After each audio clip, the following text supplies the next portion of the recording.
Chapter 1051. Almost a ghost. Yundong was very unhappy. Why did he look as if he had seen a ghost? Wasn't she beautiful? Wasn't she at the prime of her youth? What a bad taste. Peng Zhongfei quickly composed himself and looked at Yundong with a dry smile. Miss Gu, so it's you. He smiled brightly on the surface, but he was crying inside. Every time he saw Yundong he would be unlucky. It was not easy for him to recover. Over the past year, his family had not been in much trouble. His days were colorful, but she suddenly appeared. He felt like something was going to happen again. Peng Zhongfei looked at Lu Wei with dissatisfaction and asked angrily, "What are you doing here?" Lu Wei, hey, why did your expression change so quickly? Wasn't he just inviting me in to eat, drink, and be lively? What the hell? The three of them were staring at each other outside the door when Tao Yen, who had been waiting in the room, walked out. He naturally knew Lu Wei and immediately greeted him. So it's young Master Lu. Are you also here to eat? It's rare to meet you. Do you want to eat together? But in the blink of an eye, he saw Yundong and immediately felt a little embarrassed. He did not know Yundong. When he saw her standing with Lu Wei, he thought that she was his relative or cousin. If it was a family gathering, it would be difficult for him to invite them. However, Lu Wei didn't feel embarrassed. He immediately pushed Peng Zhongfei away. Okay. But let me make it clear first. Although this is my restaurant, you have to treat us to this meal. Peng Zhongfei's mouth twitched and he looked at Yundong. The latter also walked in very naturally without even being polite. Peng Zhongfei only felt a toothache. He could only sigh secretly and turn around to close the door of the room. There was only one pot of tea on the table in the room. Perhaps it was because Yundong and the others had arrived quickly that Peng Zhongfei and the rest did not have time to order the dishes. Tao Yen was stunned, especially when he saw Yundong enter. It was Lu Wei who introduced them. This is Yundong, my sister. Yundong glanced at him. You really know how to take advantage of others. Tao Yan's eyes widened in surprise when he heard Yundong's name. This was that girl from the Gu family. He quickly cupped his hands and said, I've heard a lot about you, but I haven't had the chance to meet you. I didn't expect to meet you today. This was the first time Yundong had seen Tao Yan. This person was a little short, at least shorter than the other two young masters of the Tao family. However, this guy's appearance was the one that resembled Master Tao the most. At a rough glance, they were at least 50 to 60% similar. He seemed to have a good personality. Moreover, he had just been recognized by the Tao family not long ago, but he could become friends with a famous profligate son like Peng Zhongfei, who looked down on others and thought that he was the best playboy in the county city. He was quite thoughtful to drink tea and eat calmly. Seeing her, Tao Yan's attitude was also very respectful and polite. He didn't ignore her just because she was a woman. Just a glance was enough to make people have a good impression of him. Yundong smiled and nodded. I didn't expect third young Master Tao to know about me. It's my honor. Haha, Miss Gu is too humble. Previously, after I was recognized by the Tao family, there was a welcome banquet at home. My elder brother even said that he would invite young Master Shao and Miss Gu over. I didn't expect the two of you to not be in the county city. That's why I didn't have the privilege to see you. Yundong was surprised, but seeing that he was not afraid to mention his background, it was convenient for her. If you find any errors, ads pop up, ads redirect, broken links, non-standard content, etc. Please let us know reports so we can fix it as soon as possible. Chapter 1052. How did you find her? Then I can only congratulate third young Master Tao for acknowledging his ancestors and reuniting the family. Yundong held a cup of tea and toasted him. Tao Yen quickly picked up his teacup and drank it. Thank you. Speaking of which, third young master has come to the end of his suffering. His good days are all in the future. Yundong pretended to speak casually. By the way, did you catch the human trafficker who took third young master away? In my opinion, such a person is the most detestable. He specializes in doing such heartless things. He destroys other people's lives and families. I hate such people the most. Previously, I encountered a human trafficker who carried a child away in broad daylight. If that person was not sneaky and I hadn't stopped him on the spot when I realized that something was wrong, the child's family would probably be heartbroken. The Tao family announced to the public that Tao Yen had been kidnapped when he was young. Although many people knew that this was not the case and Yundong also knew the inside story, she still had to pretend. She had an indignant expression on her face. Tao Yen didn't think much of it and only said, "How can I catch him? After that human trafficker sold me, I don't know where he went." When Yundong heard this, she sighed regretfully. Then she asked curiously, Then how did third young master know about your background back then? I heard that you were only about a year old when you were taken away. Coincidentally, when I was in my teens, I accidentally heard my adoptive parents arguing. Only then did I know that I wasn't their biological son. No wonder they weren't friendly to me and beat and scolded me as if we were enemies. However, I also knew that if I asked them directly, they definitely wouldn't tell me, so I secretly investigated. Gu Yundong's interest was immediately piqued. How did you investigate? Could it be that there were some clues back then? Yes, when they were arguing back then, I heard them say that the clothes I was wearing seemed to be made of good material and were not cheap, so they took the clothes directly to the pawn shop. Although there were not many clues, there were at least some. I followed this lead and searched for a long time before I finally found that pawn shop. Fortunately, the clothes were worn by children and no one had bought them. In the end, the pawn shop owner treated it as doing a good deed and donated them to the charity hall. I found the clothes at the charity hall. The charity hall was filled with homeless orphans. Tao Yan's clothes were good, so the charity hall naturally took good care of them. This allowed Tao Yan's search to go further. If the pawn shop had sold it to anyone else, they would have worn it and thrown it away. Gu Yundong was secretly shocked. According to Tao Yan, when he was carried away, he was wearing the clothes of the Tao family. There was no need to change clothes with Shao Qingyuan. The Tao family changed the story of Tao Yan being abandoned to being trafficked because the Tao family wanted to cover up the scandal. There was no need for Tao Yan to lie when he said that he had found the Tao family. Gu Yundong felt that her and Shao Qingyuan's thoughts might have been too complicated from the beginning. Perhaps Oldly had nothing to do with the third young master of the Tao family being taken away. Perhaps he only knew the inside story of the third young master of the Tao family being abandoned and directly pushed this matter to Shao Qingyuan. Yes, that must be it. Before he died, he tricked Shao Qingyuan again and deliberately said this to confuse him so that he could not find his real family. If you find any errors, ads pop up, ads redirect, broken links, non-standard content, etc., please let us know reports so we can fix it as soon as possible.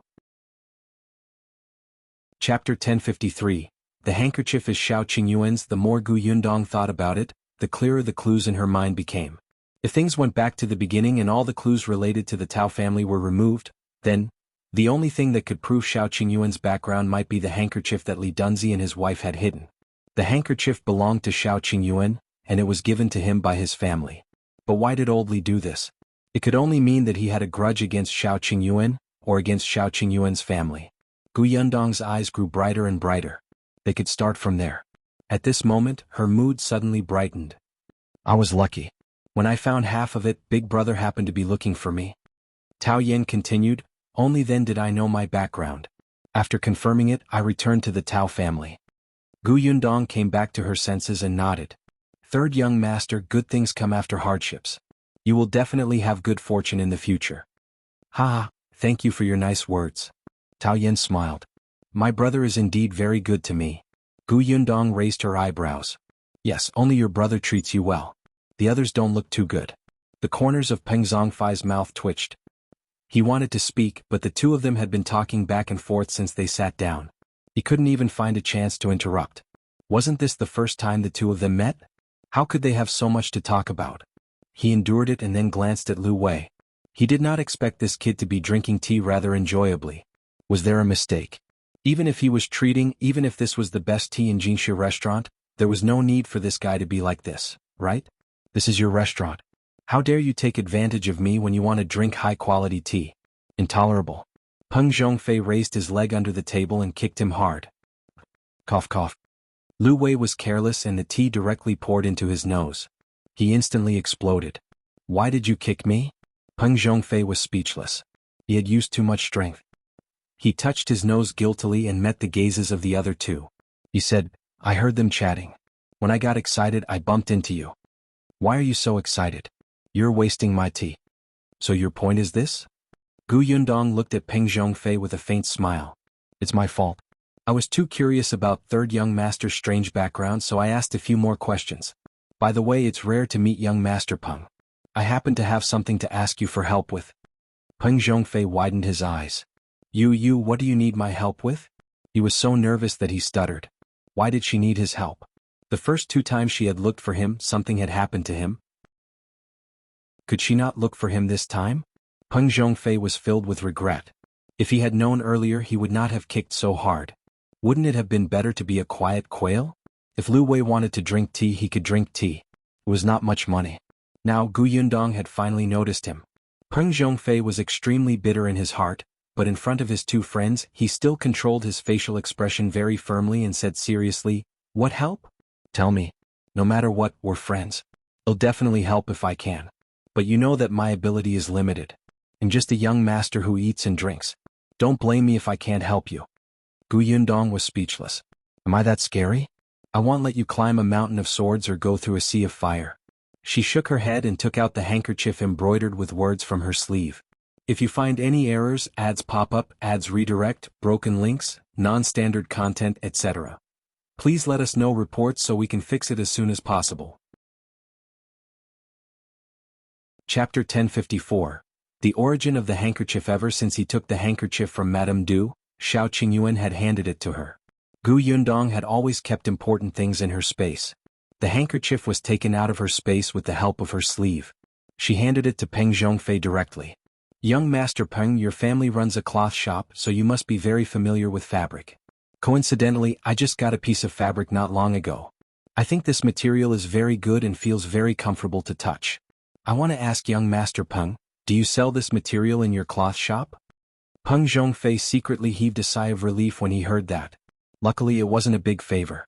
Although he was a profligate son, he still had to manage his own business. Familiarizing himself with fabric was the most basic common sense. Therefore, Peng Zhongfei took the handkerchief confidently. "Let me see." When he touched it, he felt that the material was indeed not bad. But Peng Zhongfei frowned and looked at it carefully. Then his face turned red. Gu Yundong asked, "Young Master Peng, do you know it?" "Don't be hasty. I haven't checked it carefully." Peng Zhongfei coughed lightly. He stood up and walked to the window. He looked at the light outside carefully twice. No one knew if he had figured it out or not, but he quickly sat back at the table and rubbed the handkerchief with both hands. Gu Yundong was speechless. Fortunately he only rubbed it twice. However, Peng Zhongfei used his nails to scratch it twice. Gu Yundong could not take it anymore. She suddenly stood up, pulled his hand away and retracted the handkerchief. She looked at it like it was a treasure. Thankfully it wasn't broken, but there were traces. Gu Yundong looked at Peng Zhongfei angrily. "Do you recognize it or not? If you don't ruin it for me, okay?" Peng Zhongfei immediately nodded. "Yes, of course." Gu Yundong, Lu Wei and Tao Yan looked at him suspiciously. It took him so long to recognize it. "I really recognize it." Peng Zhongfei was a little anxious. "I've seen this material before, but our cloth shop doesn't have it. It's not just our cloth shop. I reckon even the Prefectural city doesn't have it. This material is fabric from the Jiao kingdom. It's usually a present to our country. Therefore there definitely isn't much of this. Basically, it's bestowed to the concubines or high-ranking officials by the emperor after he obtained it." Gu Yundong was stunned. "Materials from the royal palace? No way. So you're saying that only those noble families in the royal palace or the capital have it? Was Brother Shao's identity so impressive? That's not true. There are also some among the commoners, but they're very few. It's definitely unavailable in shops." Although it was offered by the Jiao kingdom, the fabric that entered Dajiang was basically used by the emperor to reward the concubines and officials. However, the Jiao kingdom also had business dealings with Dajiang. If the commoners had the financial ability, it was not surprising for them to obtain this fabric. However, they definitely could not sell it. Otherwise they would be courting death. "Are you sure?" Peng Zhongfei nodded vigorously. He was very certain. He had seen it once before when he followed his father to the capital. There was too little such fabric to sell. Gu Yundong was a little dumbfounded. So, the scope was still very wide. The high-ranking officials and nobles in the capital had them, and so did the concubines and civilians. Where could she start looking? Also, it was unlikely that old man Li would go to the capital, right? However, she was certain of one thing. If you find any errors, ads pop up, ads redirect, broken links, non-standard content, etc. Please let us know reports so we can fix it as soon as possible. Chapter 1055. Going to the Zhang family. This handkerchief definitely had nothing to do with the Tao family. With old Master Tao and old Madame Tao's hatred for Tao Yan, they would definitely not give him such a rare and precious fabric to use. At the very least, before Tao Yan was carried away, this handkerchief would definitely not belong to him. This was Shao Qingyuan's. On the other hand, there was the word Shao embroidered on the handkerchief. She would look for someone with the surname Shao. Brother Xiao's father might have the surname Xiao. Gu Yundong finally heaved a sigh of relief. She stuffed the handkerchief back into her sleeve. When she looked up, she saw Peng Zhongfei smiling at her. "Miss Gu, are you all right?" "No." Gu Yundong smiled at him, wanting to see what he was going to say. Peng Zhongfei secretly heaved a sigh of relief. "Then let's eat something. Speaking of which, why hasn't this waiter served the dishes yet? It's been half a day." As he spoke, he began to criticize Lu Wei. "I say your restaurant speed is not good. Only I'm magnanimous and tolerant and won't argue with you. If you encounter a rude person, the table will be smashed." Lu Wei snorted and stood up directly. Come. Smash it. Are you jealous of my restaurant's good business? Didn't I just ask you to pay? Look at how anxious you are. It's as if I've taken advantage of you." Before he came up, he deliberately told the waiter not to serve the dishes. Seeing how anxious Gu Yundong was, he knew that she had something to ask. Was it good to serve the dishes halfway? Besides, he wasn't willing to eat at the same table as Peng Zhongfei. Who knew if the guy would go back on his word in the end and demand a discount? Peng Zhongfei knew that he was not a good person. "Did I make a mistake when I treated you to a meal?" "I'm not very happy to eat it. The Zhang family even treated me to wild venison. I'll eat it now. See you again." As he spoke, he gestured for Gu Yundong to leave. Unexpectedly, Tao Yen, who was quietly listening to their bickering, was suddenly stunned. He asked, "Zhang family? Which Zhang family?" "Zhang Hao's. The Zhang family that sells pastries? Are you very familiar with the Zhang family?" Lu Wei waved his hand. "No, it's just business dealings." Tao Yen stopped talking. Gu Yundong took a few more glances at him, feeling a little puzzled. Unfortunately, before she could ask, Lu Wei urged her to leave quickly. As soon as he went out, Lu Wei snorted and asked the waiter to serve the dishes to Peng Zhongfei and the others. At the same time, he reserved a room to eat. Gu Yundong grabbed him. "We're eating here? Aren't we going to the Zhang family?" "Are we? It's already so late. There's no point in going. I just didn't want to eat with Peng Zhongfei, so I came out on purpose." Lu Wei said happily, but Gu Yundong was silent for a moment before saying, "Let's go to the Zhang family." She was a little concerned about Tao Yan's hesitation just now. Lu Wei's brows were tightly knitted. "It's all right. If my father asks, just say that I refuse to go. He'll just hit me." But Gu Yundong had already walked downstairs. "But I suddenly want to eat venison." "Lu Wei, why would a woman like you be so interested in venison? Don't you know that's what it was supposed to enhance manhood?" At the thought of this, Lu Wei blushed. Seeing that Gu Yundong was about to leave the house, she quickly chased after him. Luan was still waiting outside. When he saw them come out, he finally heaved a sigh of relief. When the two of them got into the carriage and walked back to the Sun family, Gu Yundong asked, "Peng Zhongfei and the others don't know about your engagement with Miss Zhang? Otherwise, why would they ask about his relationship with the Zhang family?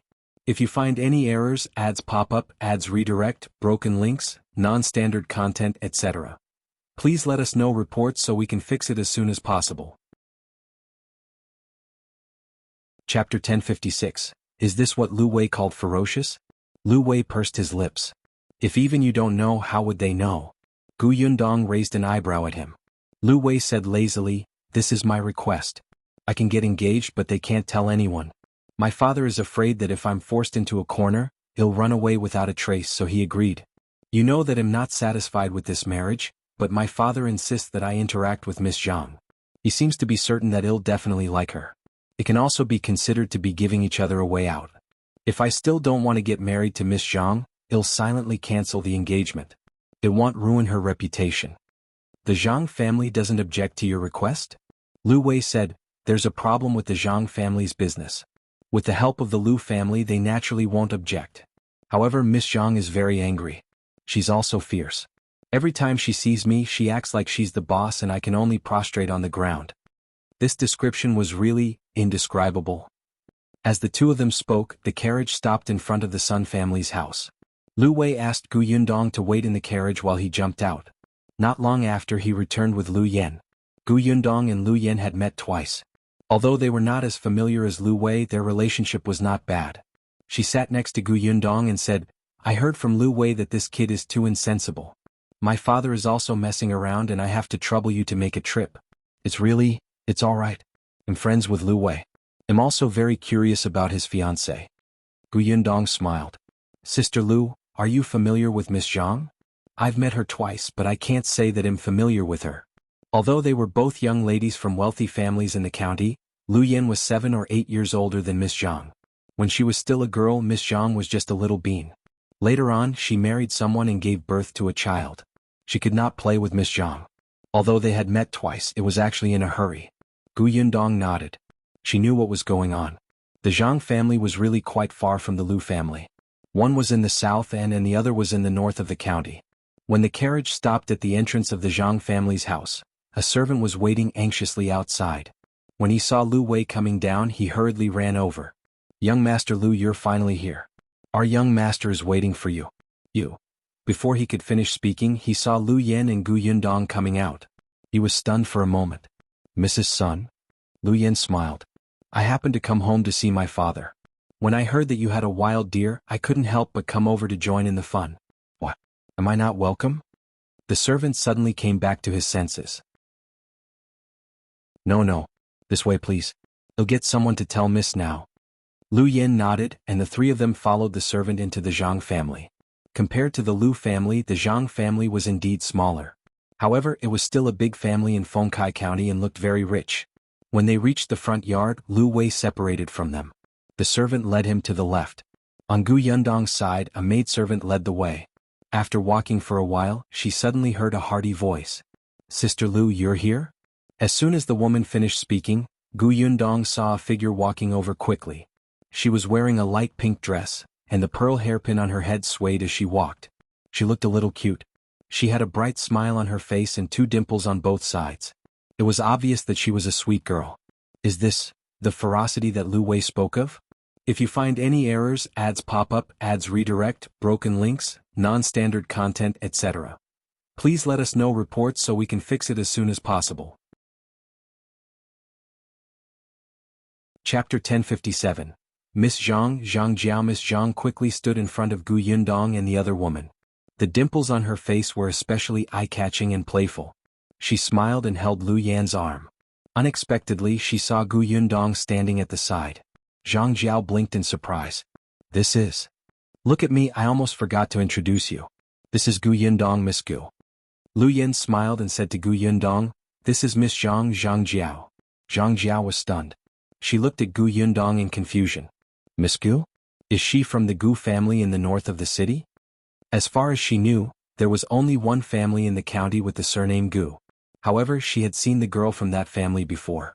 Why did Gu Yundong look so unfamiliar? A trace of embarrassment flashed across Lu Yan's face as she said in a low voice, "No." Gu Yundong, on the other hand, was very calm. "I have nothing to do with the Gu family in the north of the city.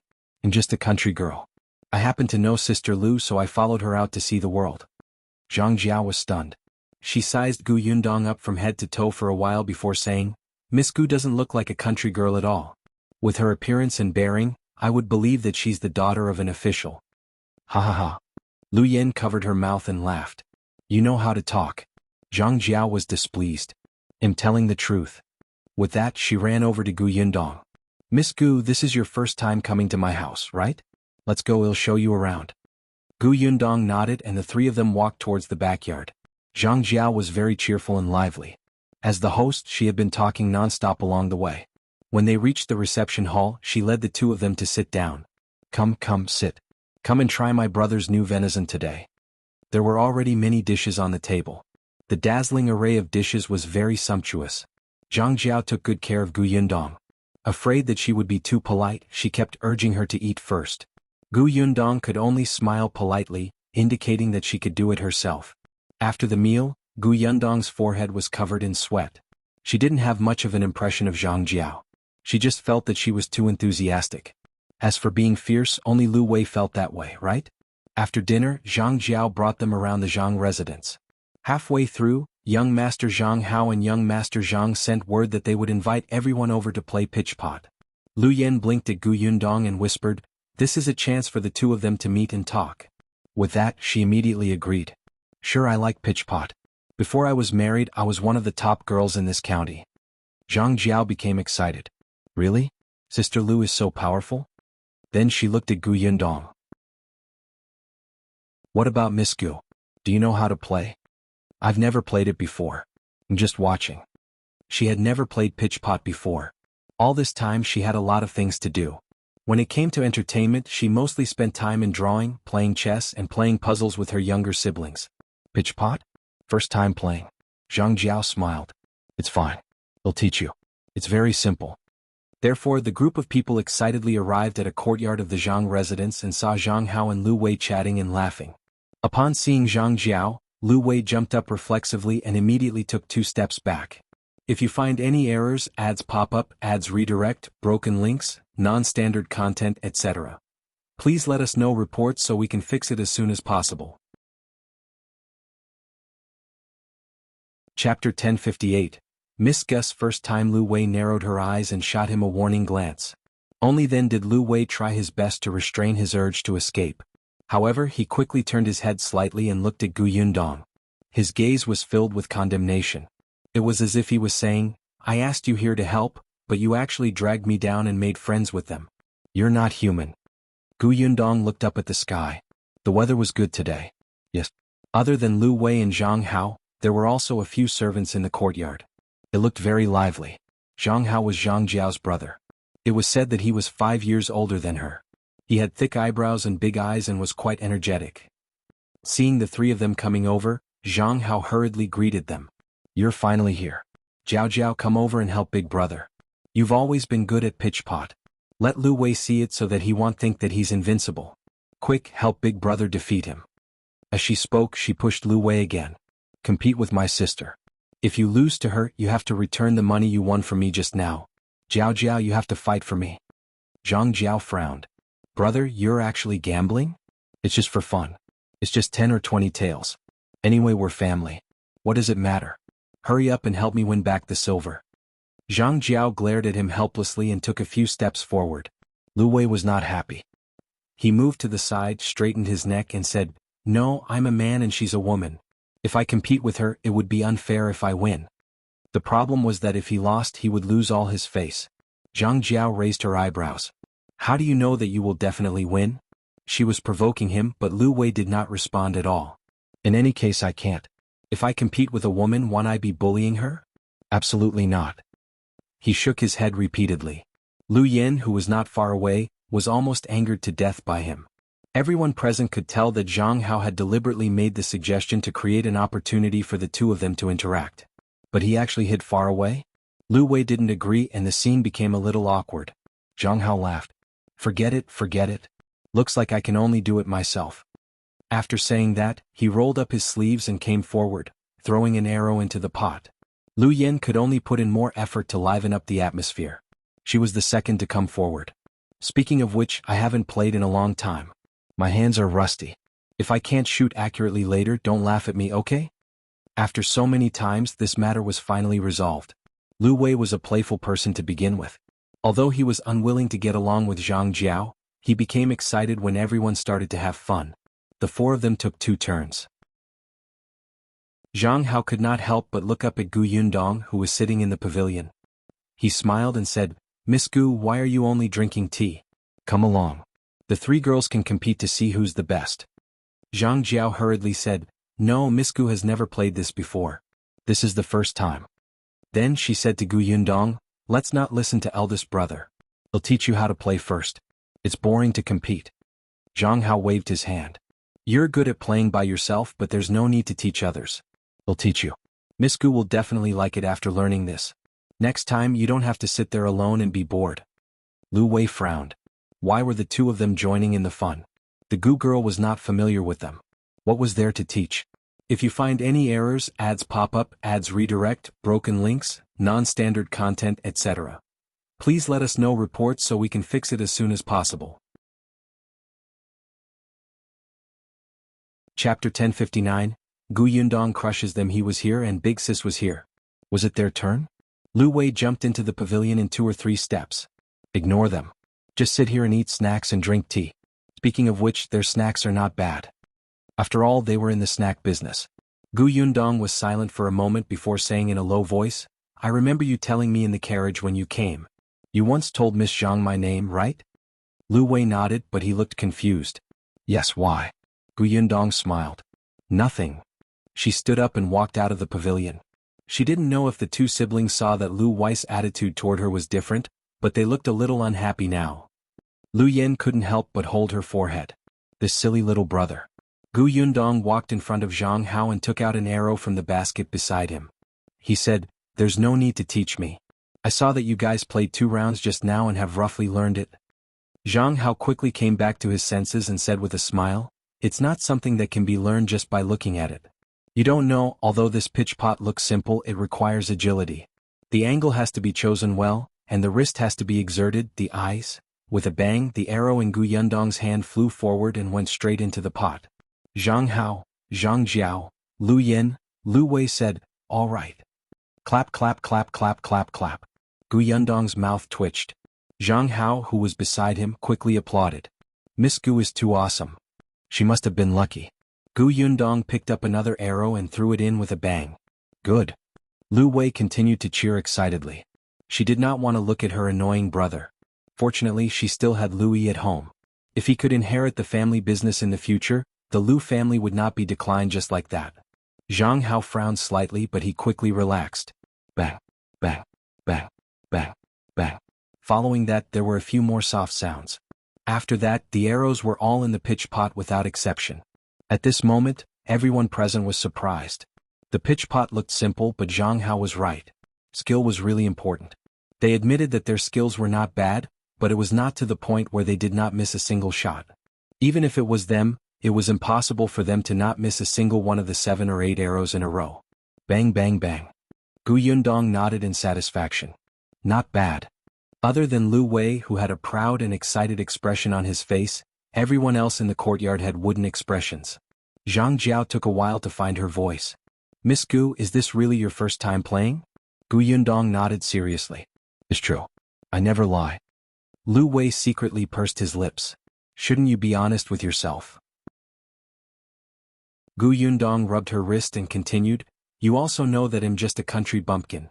I've done too much farm work at home. I'm strong and my wrist is strong. That's why I didn't miss any of them." Is that so?" Zhang Jiao was stunned. She looked at her, then lowered her eyes to look at her wrist. Gu Yundong's expression was serious. "That must be the case." Zhang Hao was so shocked that he could not say a word just now.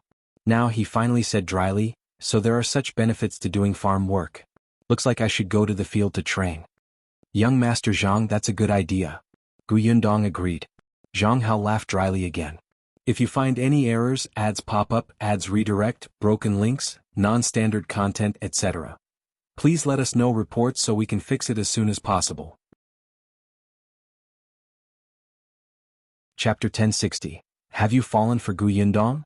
Gu Yundong had thrown the arrows once and almost crushed everyone present. When she continued to play, no one called her. However, Zhang Hao and Zhang Jiao still came to her side from time to time to ask about her well-being, as if they were afraid that as the host, they would neglect her. Gu Yundong also responded with a smile and continued to drink tea and eat snacks. Lu Wei's words made sense. The Zhang family's snacks were indeed not bad. However, after eating and drinking too much, she could not control her physiological reaction. Gu Yundong saw that the others were playing and did not notice her. She called the maidservant beside her and asked her to lead the way to the toilet. The maidservant quickly responded and led her out of the pavilion. After walking out of the courtyard and making 2 more turns, the maidservant stopped. Gu Yundong entered the outhouse. The maidservant was waiting outside. However, when Gu Yundong came out, the servant girl was nowhere to be seen. Gu Yundong could not help but rub her chin. Was the Zhang family going to do the same thing as the Feng family? Was it so dangerous to go to the toilet in a rich family? Could she be killed after going in and coming out? It couldn't be, right? She didn't have any deep hatred with the Zhang family. It was her first time meeting them, so she was very flustered. Gu Yundong stood at the same spot for a long time, but the servant girl still did not come. Forget it, she still knew the way. She raised her foot and slowly took a small step forward. Just like when they came, Gu Yundong turned 2 corners. Just as she was about to reach the courtyard, a voice suddenly came from the corner. She didn't want to stop, really, even if the speaker happened to mention her name. However, if she didn't stop, she would directly bump into him. It would be a pity if the person who spoke couldn't finish his sentence. Thus, Gu Yundong leaned against the wall and listened quietly to the voices around the corner behind him. "Did you notice that Miss Gu's appearance is actually the most outstanding among the 3 of them?" I did. She's indeed good-looking, but I heard that she's just a village girl. So what if she's a village girl? Even if she's a village girl, she's still better than us servants. She's even better than the person who spoke suddenly lowered her voice. She's even better than our young madam. That's true. Young madam's health is too poor. She's lying on the bed sickly all day. Young master doesn't even go to her room now. Speaking of young master, did you notice just now? Young master seems to treat that Miss Gu very differently. That's right. I can see it too. Eldest young master is especially enthusiastic about taking care of Miss Gu. From time to time, he would look at Miss Gu as if he was afraid of neglecting her. He even asked us to heat up the tea and snacks. In the entire courtyard, Miss Gu is the only one eating and drinking. Isn't young master asking us to bring hot food for her? Also, just now, young master said that he wanted to personally teach Miss Gu. In the past, when Miss asked young master to teach her, young master was very impatient. Do you think young master is interested in Miss Gu? I've never seen young master so concerned about someone. Sigh, so what if he's interested? With young madam around, it's impossible for young master to marry her.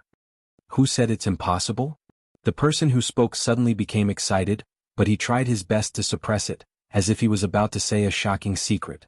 Let me tell you, I just heard some incredible news yesterday. If you find any errors, ads pop up, ads redirect, broken links, non-standard content, etc., please let us know reports so we can fix it as soon as possible. Chapter 1061, Solicitous. What news? Didn't young madam vomit blood yesterday? Dr. Liu came to the residence to treat her. At that time, he comforted young madam and said that she was fine as long as she took her medicine on time. However, the moment she went out, she sighed at young master and said that young madam probably doesn't have many months to live. What? The person who heard this exclaimed and quickly covered her mouth. She asked softly, Are you serious? It's true. At that time I was leading the way for Dr. Liu and happened to hear it. Young master gave an order on the spot not to let anyone know. It was because you were close to me that I told you. I promise I won't say it. But this way young master might also marry Miss Gu? I think it's possible. Young master is very concerned about Miss Gu. That's not right. If young madam is really gone, young master will have to wait at least a year or two before he remarries. You don't understand, do you? As long as our young master brings Miss Gu into the house before the young madam dies, and then helps her become the young madam, it won't be a big deal. But what? But she's from a small family. Even if our young master likes her and wants to help her become his first wife, master and madam won't agree, right? That's true.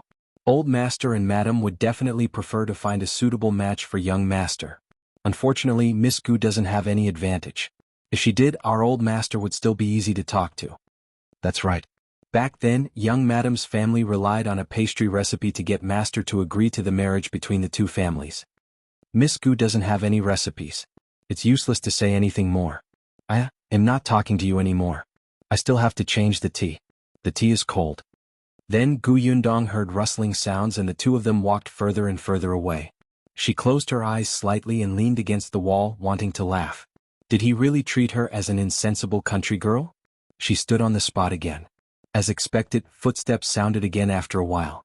Immediately after, the servant girl who had led the way earlier hurried over. Miss Gu, so you're here. I'm really sorry. I saw that old Madame Wang was carrying some heavy things just now, so I helped her carry them over. When I came back, I didn't see Mississippi. I thought that Miss hadn't come out, so I waited outside. After a long time, I realized that something was wrong and quickly came over. This explanation, Yundong smiled. It's all right. Let's go. We've been delayed for a long time. Yes, of course. Young master and the others must be anxious. The two of them returned to the courtyard one after another. They saw that the four of them had stopped playing pitch-pot and were sitting in the pavilion chatting. Zhang was the first to see her. He immediately stood up and said, Miss Gu, you're back. The kitchen has just made a new snack. Miss Gu, would you like to try it? Yundong walked to her seat and sat down. On her left was Lu Yen and on her right was Zhang Jiao. Zhang Jiao smiled and picked up a snack for her. Try it. This is delicious. Cost a lot of white sugar. Yundong took a bite. Yes, it was a little greasy. They had indeed spent a lot of sugar. She didn't say much and watched the others talk and laugh. Zhang looked at her from time to time, but Yundong just lowered her head and pretended not to see it. It was not until Lu Yen saw that it was getting late and was about to leave that she stood up. Zhang Hao and his sister sent them out of the house. If you find any errors, ads pop up, ads redirect, broken links, non-standard content, etc., please let us know reports so we can fix it as soon as possible. Chapter 1062. What's wrong? After getting into the carriage, Lu Wei slumped in his seat. Lu Yen hit him and ignored him. She turned around and asked Gu Yundong, "How is it? Miss Zhang isn't as fierce as Lu Wei said, right? She's just a little enthusiastic. You're not scared, are you?" Gu Yundong shook her head and leaned against the wall of the carriage. "I'm just a little tired." Tired? Lu Yen was stunned. Although they had spent most of the afternoon playing pitch-pot, other than the 10 arrows, Gu Yundong had not moved at all. She practically sat in the pavilion and ate. Although they had been chatting for the latter half of the day, it was not to the extent of saying that she was tired, right? Lu Yen seemed to have thought of something and quickly asked, "What do you think is wrong with Miss Zhang?" Lu Wei immediately perked up when he heard this. What's wrong? It was as if he would immediately break off the engagement if Gu Yundong said anything bad. It seemed that he was indeed against this marriage. Gu Yundong and Lu Yen looked at him with dark expressions. After a while, Lu Yen rubbed her forehead. "You're already an adult. Can you be more sensible?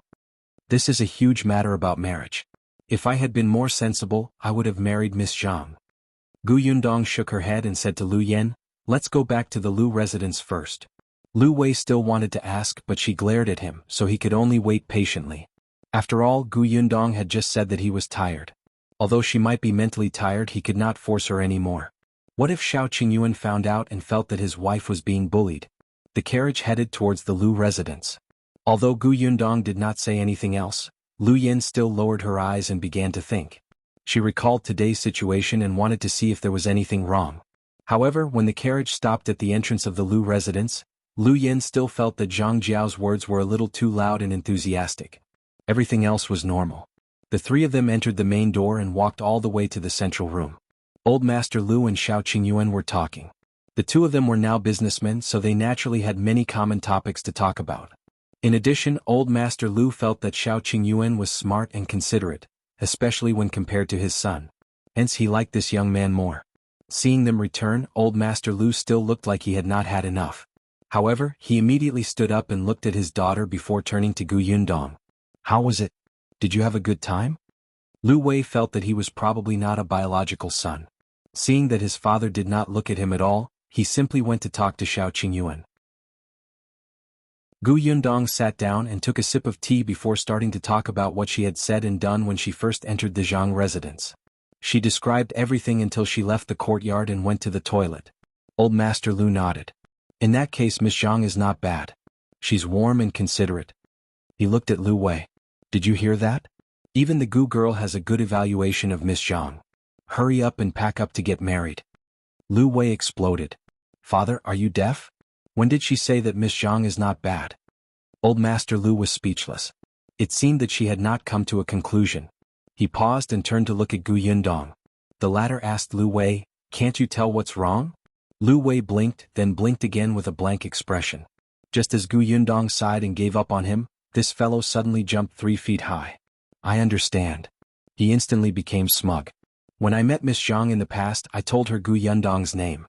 She clearly knew it, but she still deliberately asked if you were from the Gu family in the north of the city. If you find any errors, ads pop up, ads redirect, broken links, non-standard content, etc., please let us know reports so we can fix it as soon as possible." Chapter 1063. The Zhang family's good plan. Old Master Lu was stunned and frowned. She did it on purpose to embarrass Yundong? She clearly knew that Yundong was not from a rich family, but she still deliberately mentioned the Gu family in the north of the city, as if she was waiting for Gu Yundong to say that she was a country bumpkin. Gu Yundong said, "Actually, this doesn't matter. She might have misunderstood my relationship with Lu Wei. She's a little vain and wants to teach me a lesson. Humans can't be perfect. It's not a big deal to have some small thoughts." At that time, Gu Yundong really did not think much of it. Even when they were eating, Zhang Jiao kept introducing all kinds of delicious dishes, as if Gu Yundong was just a country girl who had no experience, but she did not make it too obvious. At least at that time, Lu Yen, who was sitting at the same table, only sighed at how enthusiastic she was. until they saw Zhang Hao. What's wrong with meeting Zhang Hao? Lu Yin had always felt that she was quite intelligent. Others had also praised her for being smart. But now that she heard Gu Yundong's words, she realized that she had overlooked these details. At the mention of Zhang Hao, Gu Yundong sneered. Zhang Jiao wanted to matchmake me with Zhang Hao. What did you say? Shao Qingyuan, who had been silent all this while, was the first to frown. Lu Wei was also shocked. After the shock, he silently shrank his presence to prevent Shao Qingyuan from blaming him. Why did she want to matchmake you and young Master Zhang? Lu Yin was a little curious. If she really looks down on your identity, why did she? It's probably for sugar. Besides, she didn't want Zhang Hao to marry me as his first wife. He'll just be a concubine. It's not a loss for their family to exchange the identity of a concubine for the sugar. The Zhang family was in the pastry business and needed too much white sugar. However, Gus could sold 5 caddies at a time. How could it satisfy their appetite? However, everyone in Fengkai County knew that the Gu family's sugar was dedicated to the emperor. With the emperor's decree, no one in the county dared to have any designs on the sugar. However, this did not mean that they could not have designs on Gu Yundong. Now, other than the imperial court, only the Gu family could do the white sugar business. As long as Gu Yundong became a member of the Zhang family, the white sugar business would naturally belong to the Zhang family. This Zhang family had a good plan. Moreover, the 2 whispering people had specially mentioned that the young madam did not have many months left to live. They gave Gu Yundong some pressure and let her know that if she wanted to marry into the Zhang family and become the young madam of the Zhang family, it was best to become the young master's concubine as soon as possible. Gu Yundong was speechless. Why was the Zhang family so sure that she would fall for Zhang Hao? Just because he was the eldest young master of the Zhang family? Old Master Lu frowned when he heard that. Old Master Zhang's business ability was average and he had some small problems, but as an in-law there was no big problem. But his children, especially Zhang Jiao. It was fine even if she had some tricks up her sleeve. He did not care. However, she could not be too unreliable. Lu Wei was already unreliable enough. Even if his future wife wasn't too smart, she should know her limits. Since Zhang Jiao knew that Gu Yundong's family was in the sugar business, she would definitely know that she was engaged. She went to matchmake a girl who was engaged to be her brother's concubine? And she even used her sister-in-law as a raft. She simply didn't know what was going on. Moreover, anyone with a discerning eye could tell that Gu Yundong had a close relationship with the Lu family. Yet she had to offend Gu Yundong. Not only could such a person not help Lu Wei, but she would also drag him down. Gu Yundong saw that old Master Lu knew what he was doing, so she added, "Uncle Lu, why don't you spend more time to find out more about Zhang Jiao's personality and the Zhang family's plans?" Gu Yundong was still very concerned about Tao Yan's expression when he asked about the Zhang family. Old Master Lu nodded. He thought so too. If you find any errors, ads pop up, ads redirect, broken links, non-standard content, etc., please let us know reports so we can fix it as soon as possible. Chapter 1064. Shocking result. Lu Wei was very happy to hear that. Judging from his father's words, there was no follow-up to his marriage with Zhang Jiao. However, before old Master Lu found out the results, this marriage had to continue. However, no one expected that after more than a month, the results of old Master Liu's investigation would be so shocking. Not only was Zhang Jiao unreliable, but her personality was also not fierce but vicious. The reason why the young madam of the Zhang family was bedridden was because Zhang Jiao had poisoned her. And the reason was actually because Zhang Jiao and Zhang Hao slept together and disrupted the social rules. This was a huge amount of information. When old Master Lu found out, he almost couldn't breathe. His fingers trembled. The Zhang family actually wanted to marry such a lousy thing to the Lu family and become the wife of his precious son? Old Master Lu was trembling with anger, but he still continued to investigate.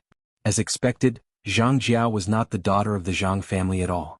She was the illegitimate daughter of Mrs. Zhang's brother, who was afraid that the tigress at home would find out, so he lied and said that she was Mrs. Zhang's daughter. He gave old Master Zhang some benefits and raised Zhang Jiao in the Zhang family since she was young. It was not until Zhang Jiao and Zhang Hao's affair was exposed that old Master Zhang and Madame Zhang could not wait to arrange a marriage for Zhang Jiao. Of course, Zhang Jiao was unwilling at first. She wanted to reveal her identity and marry Zhang Hao openly. However, she was dreaming. How could old Master Zhang and his wife agree? She was just an illegitimate daughter.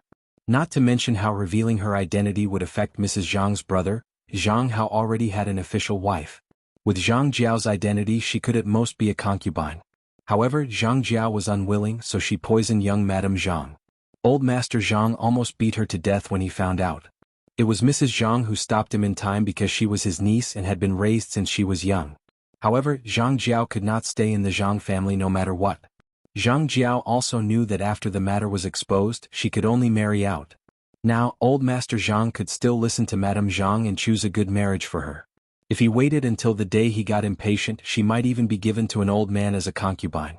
Under Mrs. Zhang's persuasion and Zhang Hao's comfort, Zhang Jiao finally agreed to get married. In any case, even if she could not become husband and wife with Zhang Hao, they didn't have to be together day and night if they truly loved each other. When she married into a rich family she would give birth to Zhang Hao's child and let this child inherit all the assets of that family. Wouldn't that be killing two birds with one stone?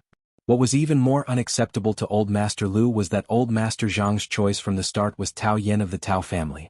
The third young master of the Tao family was the eldest son of the Tao family. However, Old Master Lu knew about the Tao family's trivia in the past.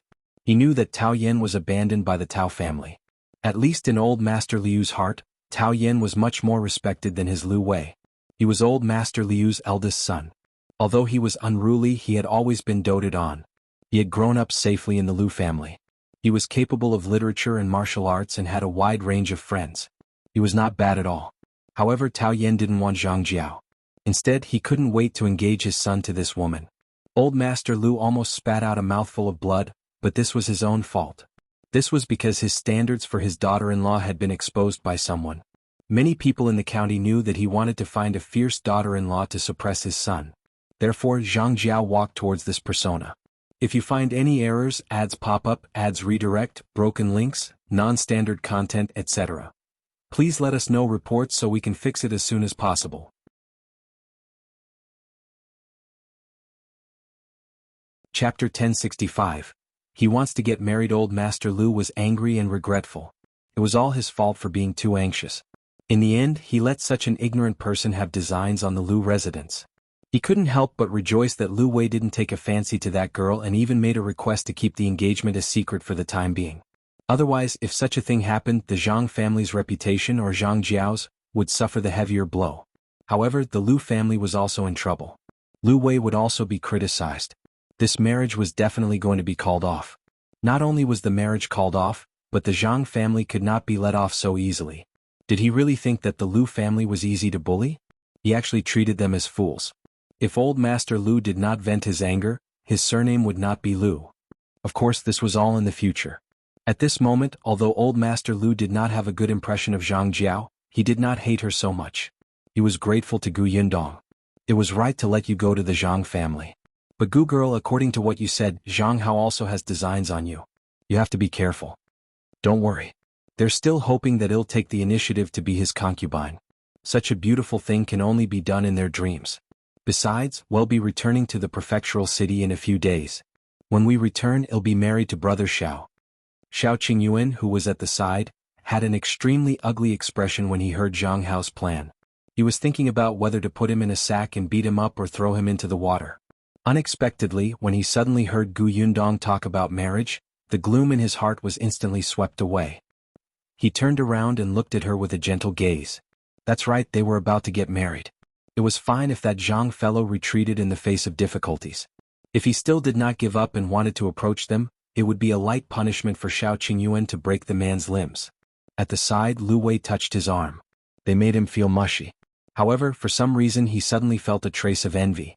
For the first time in his life, the man who had been single for nearly 20 years and was extremely repulsed by marriage and wished he could eat, drink, and have fun for the rest of his life had the thought of finding a wife.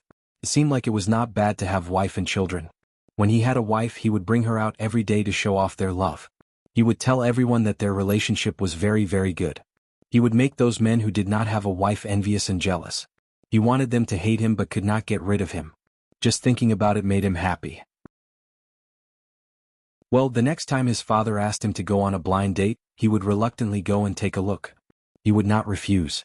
However, at this moment, Old Master Lu sighed in his heart. Fate was indeed something that could not be forced. Perhaps his son's love had yet to arrive, so he did not have to be so anxious. He would think about it when his son wanted to get married.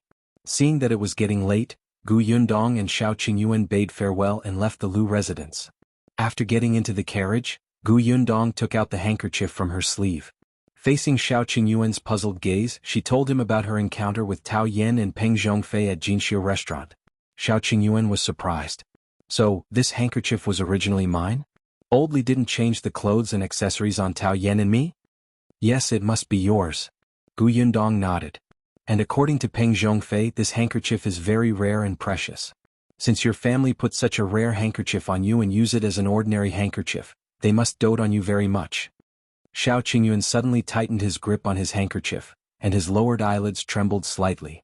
If you find any errors, ads pop up, ads redirect, broken links, non-standard content, etc. Please let us know reports so we can fix it as soon as possible.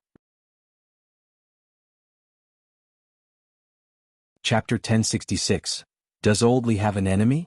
Gu Yundong saw it and suddenly felt sorry for him.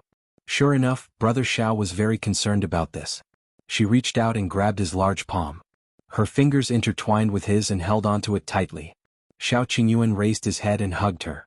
He rubbed his chin gently on her hair. I'm fine. Big Brother Shao, Old Man Li might have a grudge against your family. That's why he carried you away and tortured you like this. However, if your family is powerful, why would Old Man Li, an illiterate farmer, be involved? Shao Qingyuan said, let's go back and ask Li Dunzi. Gu Yundong nodded. When the carriage drove into Yongfu village, the sky was already a little dark. When they arrived at the Gu residence, the two of them got out of the carriage and went straight to second brother Li's house. Li Dunzi and Madame Du had been very happy these past 2 days. Their son was married, and Shao Qingyuan and Gu Yundong came to congratulate them. The villagers' attitude towards them instantly changed. Even Madame Du's maternal family became much more affectionate. Especially today, they wanted her to talk to Shao Qingyuan so that their family could cut the queue and come over in advance for the vaccination. Madame Du didn't dare to agree to such a request. Her maternal family didn't know, but she knew very well. Shao Qingyuan and the others gave her face because of that handkerchief. Hence, she found an excuse to reject them selflessly. When Shao Qingyuan and the others came in, Madame Du was feeding the chickens. Hearing a familiar voice coming from the door, she thought that she had heard wrongly. It took a while for him to react and hurriedly went out to welcome her. Why are you here? We want to ask you something. Gu Yundong looked behind her but did not see Li Dunzi. Madame Du was smart and quickly invited the two of them in. She said, my husband is in the house. Come in and drink some water. Li Dunzi sat there happily eating peanuts. When he saw the two of them enter, he was shocked. After the few of them entered the house, Madame Du closed the door. Shao Qingyuan asked, do you know who Old Li has a grudge against? Li Dunzi and his wife were surprised.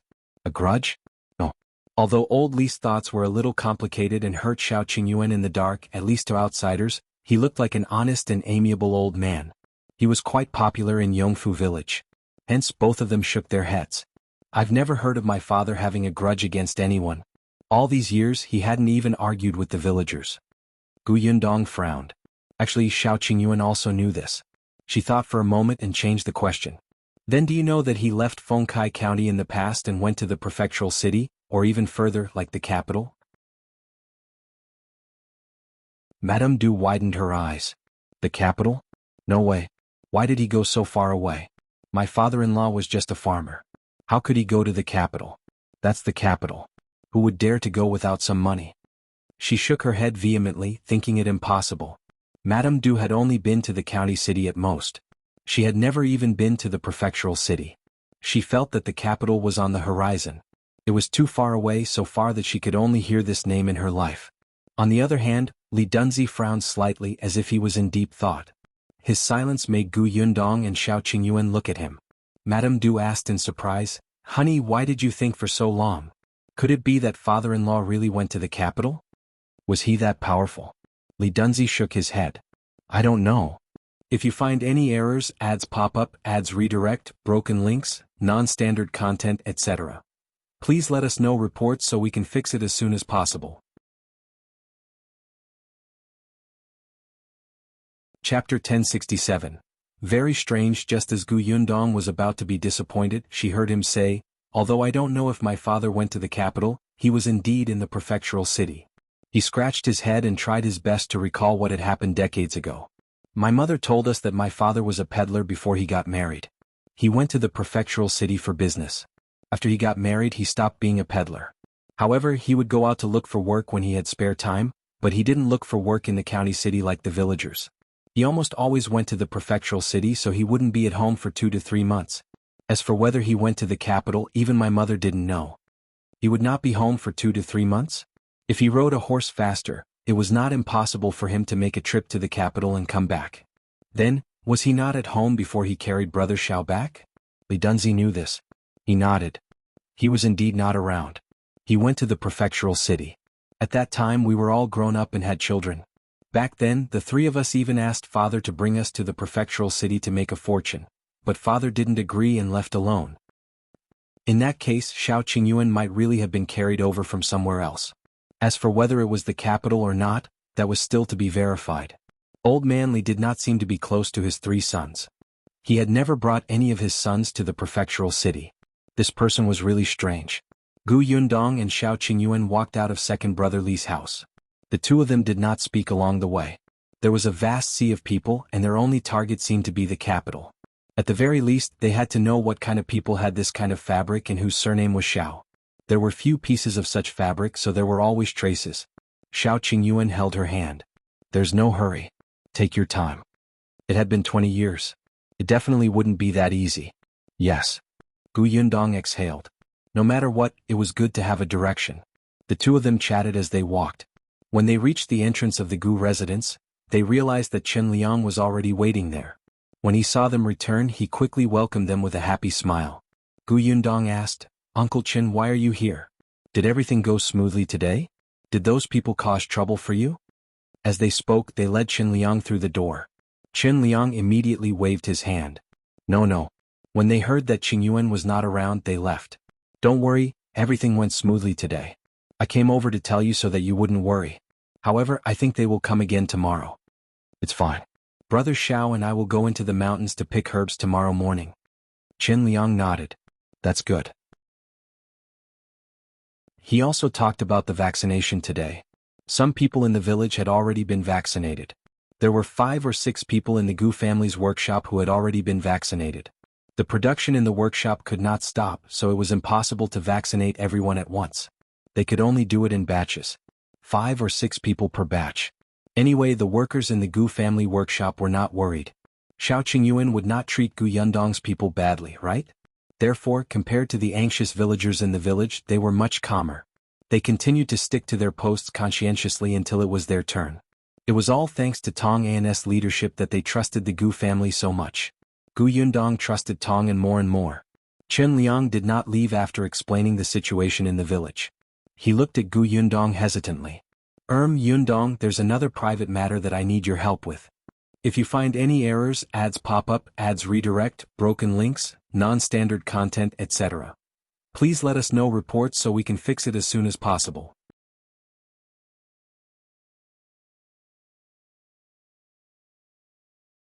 Although Chen Jingkai could occasionally stay in the backyard of Gu's shop, he couldn't live there with the children. After thinking about it, Chen Liang still wanted to borrow the Gu family's carriage to commute to the county. However, it had to carry an extra ludan. Gu Yundong immediately agreed. No problem. Chen Liang heaved a sigh of relief and took out the copper coins on him. Here's 100 copper coins. Take it as the fare for the 2 brothers' carriage. Gu Yundong thought about it and did not refuse. She accepted it anyway. Chen Liang heaved a sigh of relief. Then I'll go back first. You guys rest early too.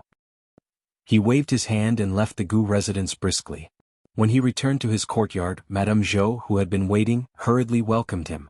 Did they accept the 100 copper coins? They did. Chen Liang looked relaxed as he went in to eat. Madame Zhou heaved a sigh of relief. Unexpectedly, Madame Wei was unhappy when she heard this. It's just one more person. They actually took money.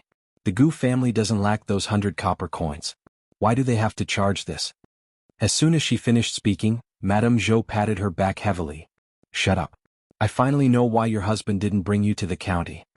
If you find any errors, ads pop up, ads redirect, broken links, non-standard content, etc., please let us know reports so we can fix it as soon as possible. Chapter 1069, Returning to the prefectural city, Madame Wei cried out in pain. Then she was stunned and hurriedly asked, "Why not?" "Because you're stupid and don't know your place." Madame Zhou sneered. "If the Gu family doesn't accept the 100 copper coins, your father won't be at ease, your man won't be at ease, and your second brother won't be at ease either. When the time comes, he might as well not work in the Gu family." "How come?" "It wasn't that serious." Madame Wei didn't care. "Why not? The Gu family's carriage is to send Yunshu and Yuanji to school. Why should it carry 2 more people?" Back then, in order to pick up Niu Dan, the carriage had to go to Dongyi Academy. The 2 schools are not close at all.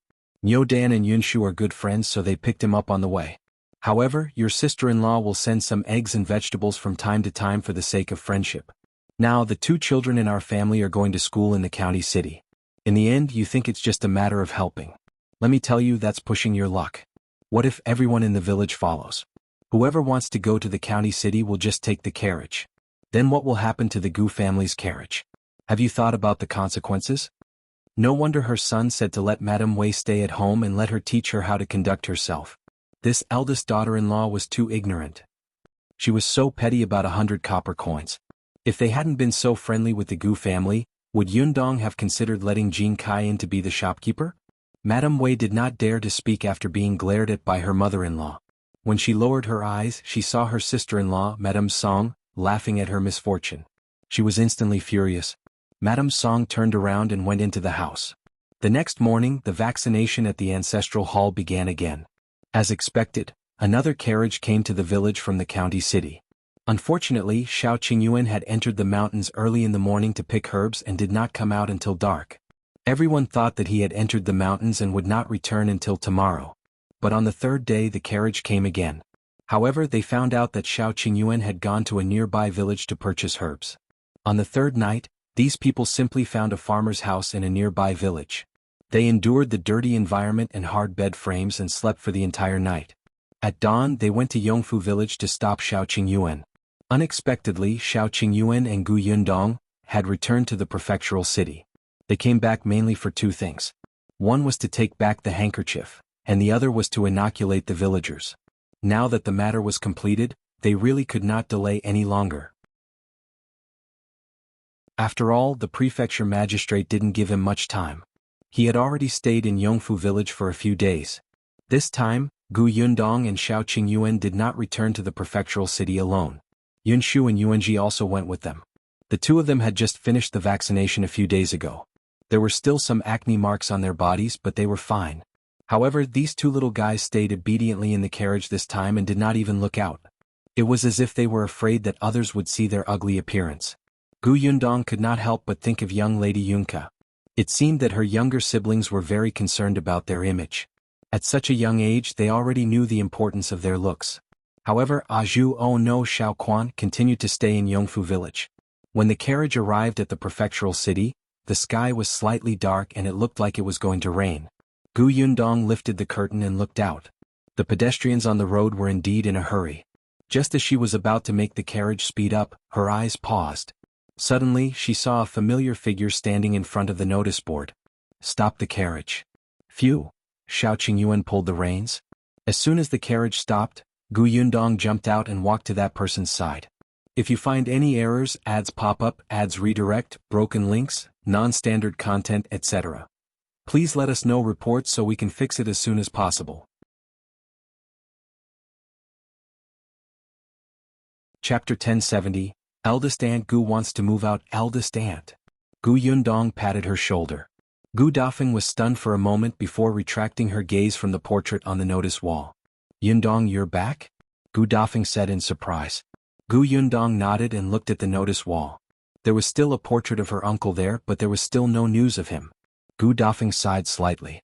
"We're reunited. Only your uncle is left. I don't know where he is now." Gu Yundong pursed his lips. "Eldest Aunt, don't worry. This portrait is not only in Xuanhe Prefecture, but also in Qingyuan Prefecture, Wanqing Prefecture, and even the capital. I've also asked someone to find out his whereabouts." Gu Dafeng nodded. "I know. I just feel a little uncomfortable. It's been so long and there's no news at all. Do you think he's already?" She didn't dare to continue. If that was the case, Gu Dafeng hoped that she wouldn't hear from him for the rest of her life. Losing her daughter was already abnormally painful. If even her youngest brother lost his life in that escape, how bad would that be? He hadn't even married yet. Gu Yundong was actually prepared for this, but she was a little indignant. Eldest aunt, let's go back first. It's going to rain soon. By the way, Yuanji is also in the carriage. When Gu Dafeng heard this, she did look away. She rubbed her face hard and turned around with a smile. She hurriedly got into the carriage. The two children in the carriage seemed to be sleeping, but they were woken up by Gu Yundong stopped the carriage. They were still in a daze and were about to sit up. Gu Dafeng had not seen her son for a while. Seeing him like this, he immediately smiled. When Bian Yuanji saw his mother, he suddenly became energetic and pounced over. Mother. Gu Dafeng hugged him and sat down at the side. Are you still sleepy? Sleep a little longer. Mother will wake you up when we get home. Bian Yuanji blushed and nodded. Then he leaned into her arms and closed his eyes. Yunshu pouted and turned to look at her sister. Gu Yundong. As expected, the child stuffed his head into Gu Yundong's arms without a word and closed his eyes to continue sleeping. Gu Yundong looked up at the sky. She really wasn't married yet, brother. Gu Dafeng originally wanted to carry Yunshu over, but when she saw this she couldn't help but laugh. The carriage moved again. Gu Dafeng lowered her head to look at her son. When she looked up again she lowered her voice. Yundong, I plan to move out after your father finishes the prefectural examination. Gu Yundong was stunned. Why are you in such a hurry? How am I in a hurry? Gu Dafeng shook his head. My husband can already stand up now. He can even take a few steps despite swaying. He's getting better and better. Of course we should find another house to live in. It had been half a year and Bianhan's legs had indeed recovered a lot. Although he was still in a wheelchair he could stand up and take care of himself. Gu Yundong thought about it and did not ask him to stay. Alright, are you still looking for a house on Xingtao Street? Yes, I asked Shao Yuan's mother to keep an eye out for me. The two of them spoke as they arrived at the small courtyard. The Gu family was very happy to see them back, especially little Yunka. She rushed over to hug her brother, but when she ran up to him she found the acne mark on his face. The young lady immediately stopped in her tracks, turned around and fell into Gu Yundong's arms. The whole family was laughing. Only Gu Yunshu, who had been despised, was full of hatred. The next day Shao Qingyuan went to the Million Gold Pavilion again. However, the rest of the Gu family began to nervously anticipate the prefectural examination that would be held in 3 days. If you find any errors, ads pop up, ads redirect, broken links, non-standard content, etc. Please let us know reports so we can fix it as soon as possible. Chapter 1071. Prefecture examination result released. The registration for the prefectural examination and the content were similar to the county examinations, but there had to be one more endorser. As for the examination subjects, they were divided into scripture analysis, essay, and strategy analysis. After the prefectural examination, it would be time for the prefecture examination. Gu Dajiang was no longer as apprehensive as before. Now that he was participating in the prefectural examination, he was no longer afraid. Junkin, who had also passed the county examination, came to the prefectural city more than 10 days ago. However, the prefectural city was very noisy now, and many people who came for vaccination stayed in inns. Junkin could not find a place to stay, so Qin Wenjing found the Gu family for him. He was Yunshi's classmate and usually took good care of Yunshu and Yuanji. He was also fated to take the same exam as Gu Dajiang. It was a piece of cake. The Gu family naturally would not reject it. Gu Dajiang arranged for Junkin to stay in the backyard of Gus. However, during the day when Gus was noisy, he would bring books to the Gu family's small courtyard to discuss knowledge with Gu Dajiang. Now that their relationship had improved by leaps and bounds, they were like friends for years. On the day of the exam, Gu Yundong brought her younger siblings and mother to send Gu Dajiang to the examination hall. At 5:15 before dawn, the examination courtyard opened. Thousands of examinees were body-checked one by one. Gu Yundong handed the examination basket to Gu Dajiang. Now that the weather was getting warmer, he had finally broken free from the shackles of 10 single clothes. There was nothing in the examination basket.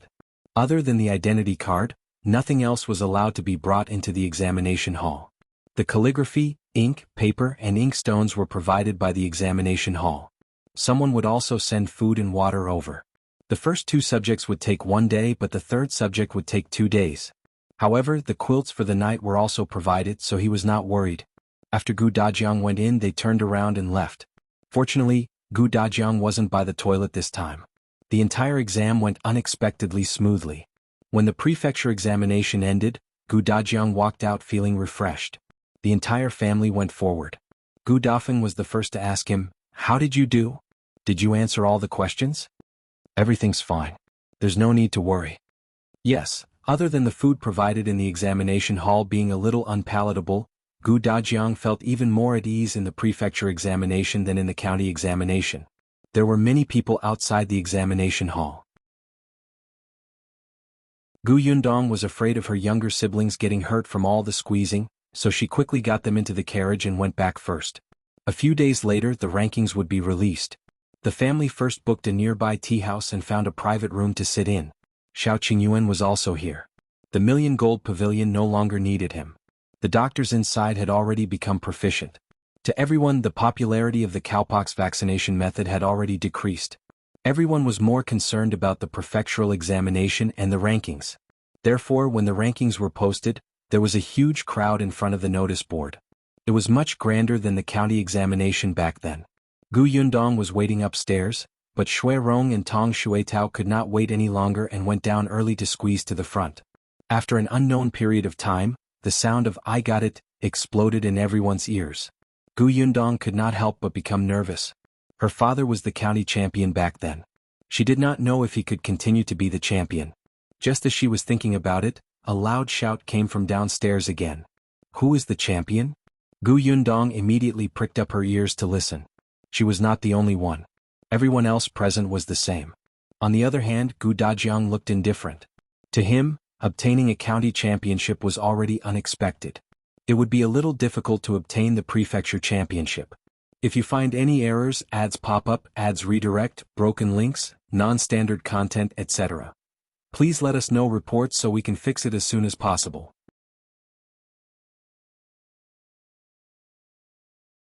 Chapter 1072. Take down the champion. Putting aside the fact that there were thousands of people participating in the prefecture examination, just the Tianhai Academy alone was already filled with talents. As expected, an unfamiliar name was quickly mentioned downstairs. Everyone felt a little regretful, but they still had a smile on their faces as they comforted Gu Dajiang. It's fine. This prefectural examination is so difficult. We saw people taking the exam that day. They were all in their 70s or 80s. It's obvious that it wasn't easy to pass. We can't be too greedy." Gu Dajiang didn't know whether to laugh or cry. "You don't have to do this. I'm already mentally prepared. As far as I know, there are dozens of people participating in the prefectural examination from Tianhai Academy this time. All of them are people who are well-read. I'm an old man who has only been in the academy for less than a year. I'm already satisfied to be able to pass." How many years had it been since he had put down his books? The championship was not a carrot or cabbage. It was not that easy to get it. Just as he was thinking about it, two people ran up from downstairs, panting. Tong Shuitao was the first to enter. She turned around and realized that Shui Rong was still behind her. She immediately turned back and dragged him over. "I told you that your body is too weak. I told you not to go down, but you refused to listen. I could have come in and out myself, but I have to bring you along. It's troublesome." Shui Rong was speechless. "Yes, you're strong, so you're right." He couldn't say a word. Even his arm hurt from being pulled too hard by her. He didn't have the strength to refute. Tong Shuitao strode through the door with a happy smile on her face. "Congratulations, old master. You won second place in the class ranking exam." Second place? Everyone was stunned. Gu Dajiang was also shocked. He suspected that he had heard wrongly. "What did you say just now? Is it second or 20th? "Second." Shui Rong finally caught his breath and replied firmly, "And young Master Yi, 8th place in the prefectural examination." Yi Junkin was not with them. He went back after the exam. It was his family's turn to be vaccinated in the county. Gu Dajiang laughed. All right. Gu Yunshu slammed the table. So close. Father was so close to taking down the champion. Gu Yundong was speechless. She did not teach him this, did she? But no matter what, after passing the prefectural examination, Gu Dajiang was now a proper preparation scholar. Although he was a little old, this was the first time Gu Dajiang had participated in the imperial examination. Furthermore, he was ranked at the top. His ranking was very gratifying. Father, we're happy today. Let's go to Jinxiu restaurant later and have a good meal to celebrate, okay? Alright, let's go to Jinxia restaurant. The children were the happiest when they went to celebrate. Yunka had already started to order. Sister, I want to eat peach blossom meat, flour carving chicken, melon strips, squirrel fish and tender tofu in balls. Gu Yundong pinched her pink cheeks. You're quite good at memorizing the names of dishes. I'm good. The little girl patted her small chest proudly. Yunshu and Yuanji followed suit and ordered food. Although Big Sister's dishes were also very delicious, it was also an enjoyment to occasionally go to a restaurant to eat their signature dishes. They had not eaten at Jinxia restaurant in the prefecture capital. Therefore, before they left the tea house, the Gu family had already ordered all the dishes.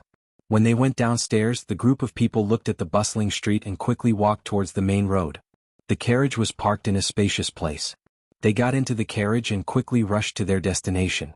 However, when they arrived at Jinxia restaurant, just as everyone sat down in the private room, the shop assistant suddenly came up and said, Miss Gu, Tongping is here. Should we invite him up?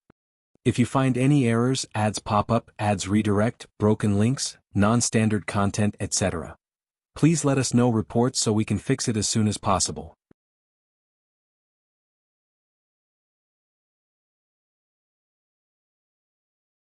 In the end, even if it was stable, she would only let his wife do some light work. These days there were only 2 young masters in the family. They actually did not have much to do. The 2 young masters were even more amiable. They ran and jumped after leaving the Gu family. At home they only read and wrote. His wife especially liked to listen to the young masters read in the room. Listening to their tender voices, she felt exceptionally comfortable and stable. Tongping felt that when this kid grew up in the future, he would definitely be like his second brother, Tongan, who could read and study especially quickly. Actually, her doctor said that it was still a little dangerous for his wife to give birth at her age. However, they did not expect it to be even smoother than Shuetao's. She came out in 2 hours. Even the midwife said that it was a miracle. If you find any errors, ads pop up, ads redirect, broken links, non-standard content, etc., please let us know reports so we can fix it as soon as possible.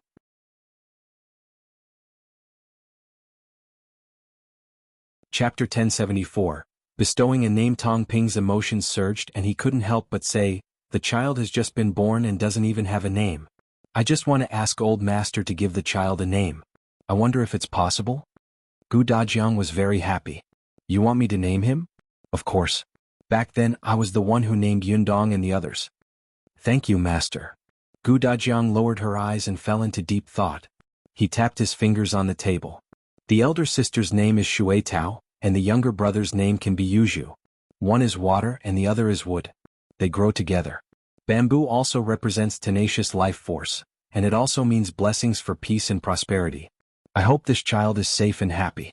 Brother and sister are united and the benefits will cut through gold. Yunshu was eager to give it a try. In fact, he had already thought of many names in his heart. It was a good time to say them now. When the time came, he would let Tongping choose one. Unexpectedly, just as he opened his mouth before he could say the first name, Tongping suddenly knelt down and kowtowed heavily. Thank you for the name, old master. Gu Dajiang was shocked and quickly got him to stand up. All right. Today is a happy day. Don't kneel here and there. I like to give names. Unfortunately, Mao and the others didn't look for him when they changed their names. This made Gu Dajiang regret it for a long time. Gu Yundong immediately called out to him, all right, you're here. Let's eat together. This is a joyous occasion. We have to celebrate. Tong Shuetao was so happy just now that tears flowed out. At this moment, she hurriedly wiped her sleeves. That's right, father. Today is a double blessing. Not only did mother give birth to a younger brother, but master also passed the prefecture examination and got second place. Tongping suddenly came back to his senses. Yes. Today is the day of the prefectural examination's result release. Before I came to the prefectural city, the village chief asked me to bring the news back after reading it. I went over just now, but the streets there were too congested and I couldn't squeeze in. I wanted to go around this side, but I didn't expect to see Master and Miss enter the Jinxia restaurant just as I came over. I hurriedly ran over. In the end, when young Miss asked him what happy news he had, he immediately thought of his wife giving birth to a child and forgot what he wanted to say. Unexpectedly, old Master actually got second place. This was really a joyous matter. Not only that, but young Master Shao had also presented the emperor with the cowpox vaccination method. Everyone in Yongfu village treated him as a hero. 3 blessings. The Gu family was very happy. They called the waiter over to order more food. Everyone ate to their heart's content before leaving Jinxiu restaurant happily. After leaving the door, Gu Yundong said to Tong Shuitao, "Your mother has given birth to a baby. Go back and wait on her before coming back." Tong Shuitao was stunned for a moment before immediately shaking her head. "No, Miss Maidservant. I have to follow Miss to protect Mississippi. My mother has my grandmother to take care of her. It's fine." "Alright, I'm just asking you to go back for a month. Can't I do anything without you? Don't you want to see your new brother? Go back with your father.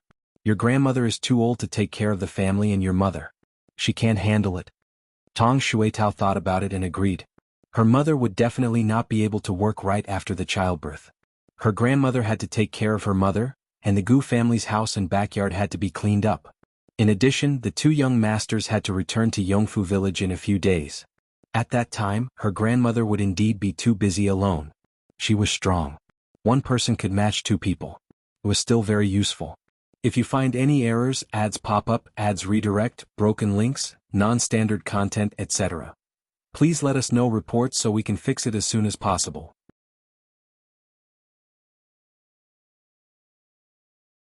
Chapter 1075. In going out therefore, Tong Shuitao hesitated for a moment before agreeing. After all, she could not wait to see her newborn brother. Tong Shuitao quickly went back to pack a few sets of clothes, then left with Tong Ping. The Gu family had all returned home. When the results of the prefectural examination were out, the neighbors also knew. On the way back, Gu Yundong specially bought some sweets and snacks for everyone to enjoy. As soon as they reached home, someone came to their door. The people living here were all scholars, including elementary scholars and high scholars. Therefore, although Gu Dajiang had won second place in the prefectural examination, everyone was not very surprised. They came to congratulate him and returned. The candy in Gu Dajiang's hand was quickly distributed. The family living next door to the small courtyard was the last to leave. When she left, she pulled Gu Dafeng and said, "Previously, a girl surnamed Fan came over and said that there's already some progress in the matter you asked her to pay attention to. She asked you to go over tomorrow to take a look." Gu Dafeng's eyes lit up. She quickly thanked the neighbor and sent her out. Gu Dajiang asked curiously, "Who is Sister Fan?" "It's Xiaoyuan's mother." Gu Dajiang was enlightened. So it's Xiaoyuan's mother. She had an impression of this. The potted plants in the courtyard were all bought from her. "What did you ask her to pay attention to?" "It's about finding a house. Didn't I tell you before? Well, move out after you pass the prefectural examination." Gu Dajiang was stunned. "You did, but I just passed the prefectural examination. You're too fast." Gu Dafeng waved her hand. "What's so fast about it? I've been searching for a month before there's finally a suitable one. I'll go take a look tomorrow. If it's possible, I'll rent it." "Actually, don't stop me. You know my personality. Besides, I've already spoken to you." Gu Dajiang couldn't help but sigh and stop persuading her. Indeed, there was no reason to stop her from leaving. His brother-in-law Bianhan's legs had already recovered, and their wooden carvings were selling well. Previously, Bianhan had listened to Yundong's suggestion and often carved complete sets of works. There were indeed many people who were unwilling to just buy one item. When they saw a complete set, they insisted on buying it together. Gu Dafeng already had a lot of money in her hands. Now, the couple also planned to buy some good wood and carve more exquisite things. They could sell them in the shop later. When they had enough money, they would consider renting a shop. That way they would not have to go to the market every day. It had rained several times in the prefectural city a few days ago, and it would last for 2 to 3 days. It was not convenient for Gu Dafeng to set up a stall in such weather. It was better to have her own shop. Seeing that her father had no objections, Gu Yundong said, "Eldest aunt, I'll go with you tomorrow." "You're free tomorrow?" "It's okay." Gu Dafeng nodded.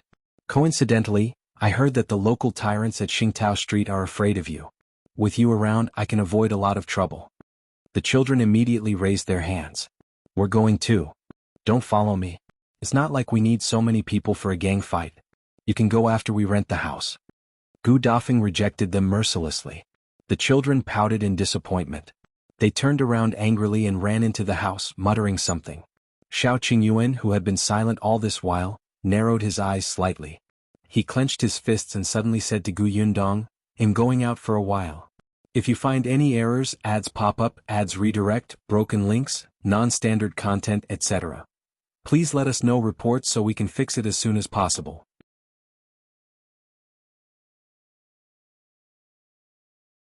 Chapter 1076. Familiar box, where are you going? Yundong looked at the sky. It was already so late. He could not possibly go to the million gold pavilion. Qingyuan had already reached the door. He waved his hand. He'll be back in a while. When Yundong wanted to ask again, he had already disappeared behind the door. He moved very quickly and disappeared in an instant. Yundong was confused. After a while, she turned around and returned to the courtyard. Then she saw Dafeng packing up, especially the wooden carvings scattered in the courtyard. She had gathered them one by one. Yundong walked over to help tidy up the house. Eldest aunt, you don't have to be in such a hurry. You haven't seen the house yet. What if you're not satisfied? If I'm not satisfied, so be it. It doesn't matter. You'll have to clean it up sooner or later anyway. Hey, pass that to me. Yundong followed the direction of her finger and handed over a wooden sculpture. Dafeng took it and looked up at her. Where did Qingyuan go? I don't know. It looks like it's an emergency. Dafeng nodded. That must be very urgent and important. Qingyuan is a good child and knows his limits. You don't have to worry too much. Eldest aunt seems to have a very high opinion of him? That's true. He may look cold on the outside, but his heart is warm. Although he doesn't know how to say good things, the things he does make people feel warm in their hearts. Your uncle's legs have been inconvenient these days. When Qingyuan sees him, he will help. Even if he goes to the toilet, he will carry him. Tell me, who would be willing to do this, especially a young man who is not related to us? Isn't it because he dotes on you? As she spoke, she thought of Bien Mulan's husband. If it was him, he definitely wouldn't do such a thing. Her niece was blessed and would lead a good life in the future. Yundong pursed her lips and smiled. Qingyuan was indeed not bad, but he did not know how to put in a good word. She did not agree. This fellow was smart. She and Dafeng chatted as they packed. She originally thought that Qingyuan would return soon after leaving. Unexpectedly, he only appeared at the entrance of the small courtyard in a hurry when the sun set. Besides him, there was also Shaowen, the former Amao. Shaowen was carrying 2 large boxes of things. They looked like tea leaves and wine. Moreover, from the packaging outside, they were the most expensive ones in the prefecture capital. Qingyuan was holding a familiar box. Yundong's eyelids twitched. A familiar feeling welled up in his heart. She was about to go forward and ask him where he had gone when she saw Qingyuan wink at her before striding into the central room. Dajiang was talking to the 3 children. They were very curious about the matter in the examination shed and were asking about the difference between the county and prefectural examinations. Just as they were listening with relish, they saw Qingyuan enter. He said to Dajiang, Uncle Gu, I have something to tell you. Seeing his solemn expression, Dajiang nodded and said to the 3 children, All right, go out first. We'll talk later. After the little ones left, Dajiang brought Qingyuan to the study. Yundong stood in the courtyard, his heart suddenly racing. Dafeng had walked to her side and stood still. He asked softly, Why is Qingyuan looking for your father? He looks very serious. I'm not sure either. Although she said that, she could not help but clench her fists. Just as she finished speaking, a loud bang suddenly came from inside. If you find any errors, ads pop up, ads redirect, broken links, non-standard content, etc. Please let us know reports so we can fix it as soon as possible.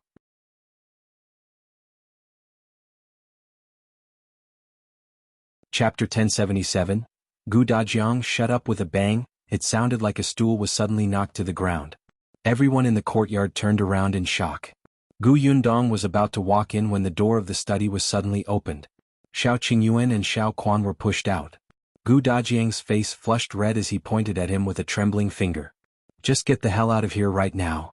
Qingyuan didn't move and Dajiang was instantly angry. Although he was a scholar, he was also a farmer.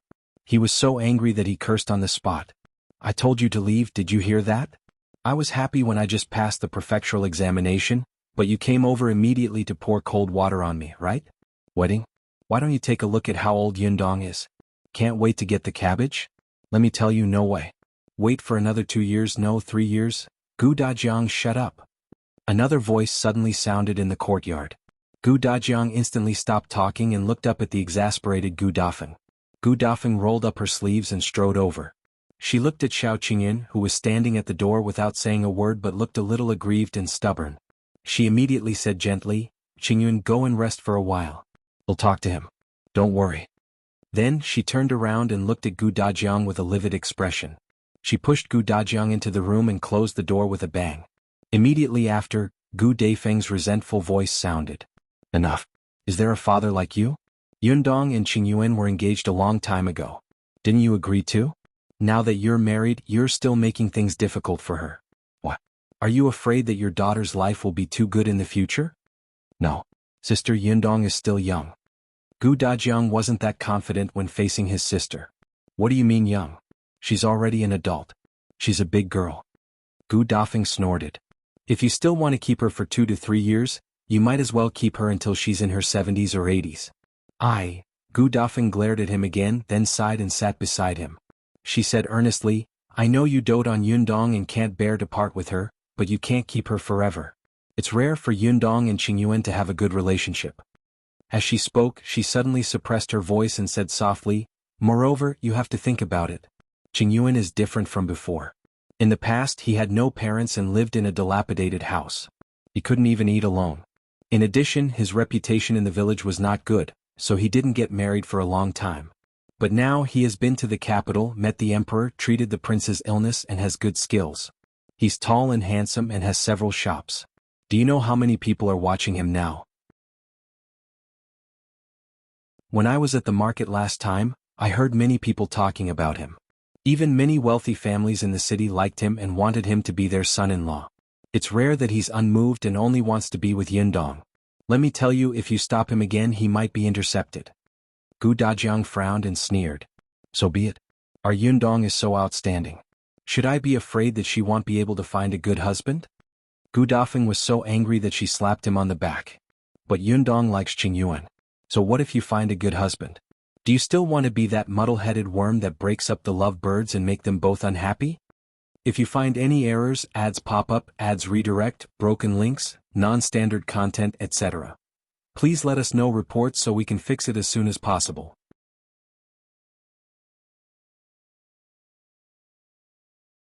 Chapter 1078, Showing her thumbs. Gu Dajiang immediately fell silent. The people outside the door gradually could not hear their voices and could only look at each other. Prefectural city examination, but I didn't say that I was in such a hurry. The rankings have just been released today. No wonder her father was so angry. Shao Qingyuan pursed his lips and paused for a moment before saying, Eldest aunt is looking for a house tomorrow. If it's suitable, she'll probably move over on the same day. He did not finish his sentence, but Gu Yundong completely understood. She stared at him with wide eyes. After a moment, she gave him a thumbs up. Good for you. Is still in the small courtyard? Shao Qingyuan laughed. Don't tell anyone. Gu Yundong rolled her eyes at him. I'm not stupid. As she spoke, the door of the study was opened again. Gu Dajiang's expression was still very ugly, but his tone was much better. He said to Shao Qingyuan, who was at the door, Come in. Shao Qingyuan immediately took the box and entered the study again. Gu Yundong was scratching her head. Why did her father only call him in? Wasn't this about her marriage? Should she, the person involved, go in? It was unknown what was said inside, but after a long time, Auntie Nyo came over for the third time to say that it was time for dinner. Only then did the three of them come out of the study. Gu Yundong's sharp eyes saw that the box in Shao Qingyuan's hand was gone, but Gu Dajiang did not ask him to stay and let him go back to eat.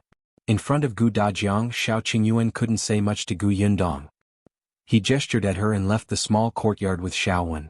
Gu Dajiang placed his hands behind his back and called out to the people in the courtyard, All right, let's eat first. Gu Yundong could only suppress her doubts and follow him to the reception pavilion. On the other hand, Gu Dafeng was a step behind. He walked to her side and whispered, Don't worry. Your father won't dare to hit Qingyuan in front of me and he won't break you up. Gu Yundong was speechless. She was not worried about this at all. After entering the reception pavilion, probably because Gu Dajiang didn't look too good, everyone was very quiet. No one said a word and quickly dispersed after eating. Gu Yundong also returned to her room. However, not long after she entered, there was a knock on the door. Gu Dajiang's voice came from the door. Yundong, may I come in? Father? Gu Yundong hurriedly opened the door and let Gu Dajiang in. Gu Dajiang held the box that Shao Qingyuan had given him. He walked to the table and sat down. Then he looked at Gu Yundong and said, Shao Qingyuan sent this today. Gu Yundong glanced at her father, paused and reached out to open the box. As expected, it contained all of Shao Qingyuan's assets. Betrothal gifts, Gu Dajiang said.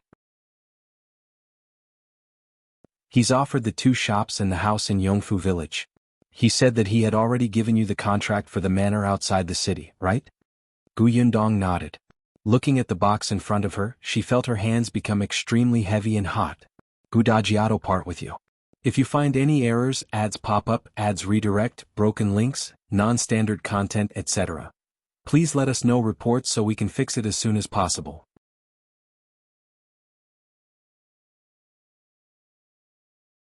Chapter 1079.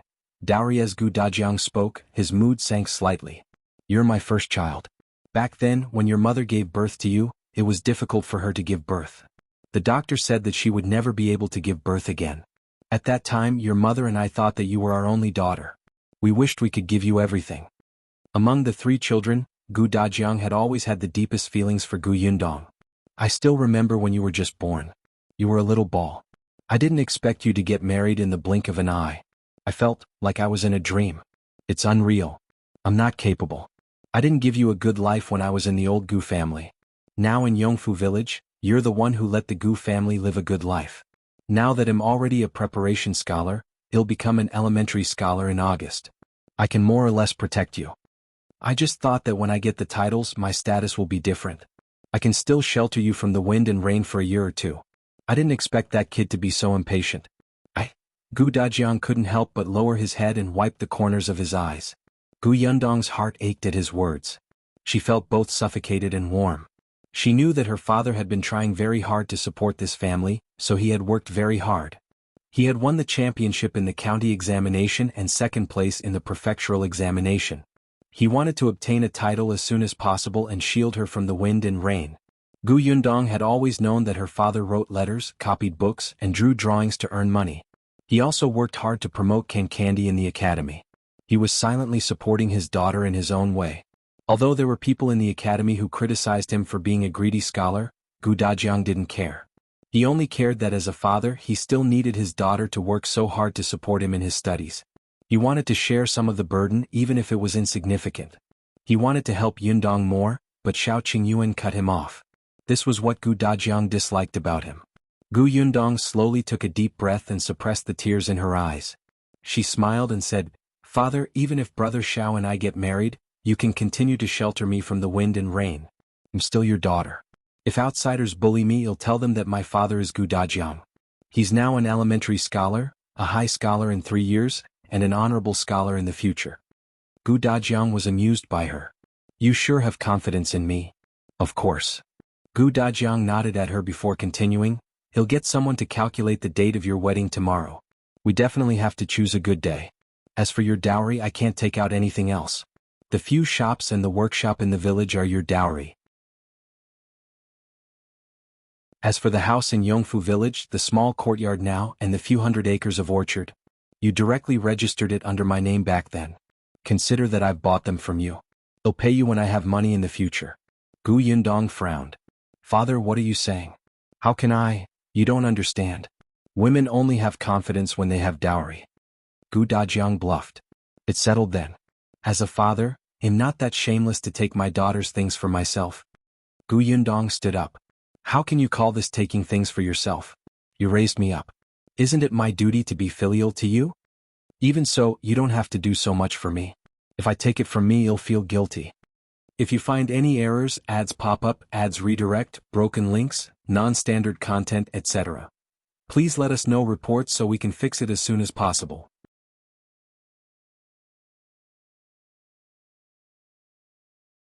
Chapter 1080. Did the Gu family escape here? Gu Yundong frowned deeply. For the first time, she realized that she could not win against her father. However, since she had put these things under Gu Dajiang's name back then, they were the Gu family's house. She had no objections to the shop and workshop being her dowry, but the house, what should I do? How troublesome. Gu Dajiang made the final decision and left the box of betrothal gifts from Shao Qingyuan. Gu Yundong, as expected, once they were about to get married, this matter instantly became complicated. The first thing was the distribution of assets. If this was in any other family, It would probably be good enough if the father could give his daughter a dowry of a few hundred taels of silver. However, when it came to her father, he did not want anything. He would give her the money for the house where he was currently staying in the future. She could understand her father's thoughts, but she could not bring everything into the Shao family as a dowry.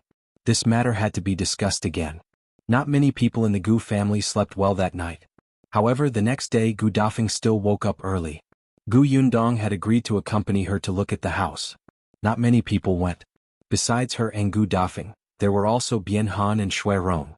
The others, especially the three brats, stayed at home obediently. Gu Yundong had been to Xingtao Street several times, so she was already familiar with the place. When she knocked on Xiao Yuan's door, Madame Fan and Xiao Yuan happened to be going out to set up a stall. When she saw Gu Dafeng, Madame Fan immediately put down the card in her hand and planned not to go out. "You're here to look at the house, right? They'll bring you there now." Gu Dafeng quickly stopped her. No need.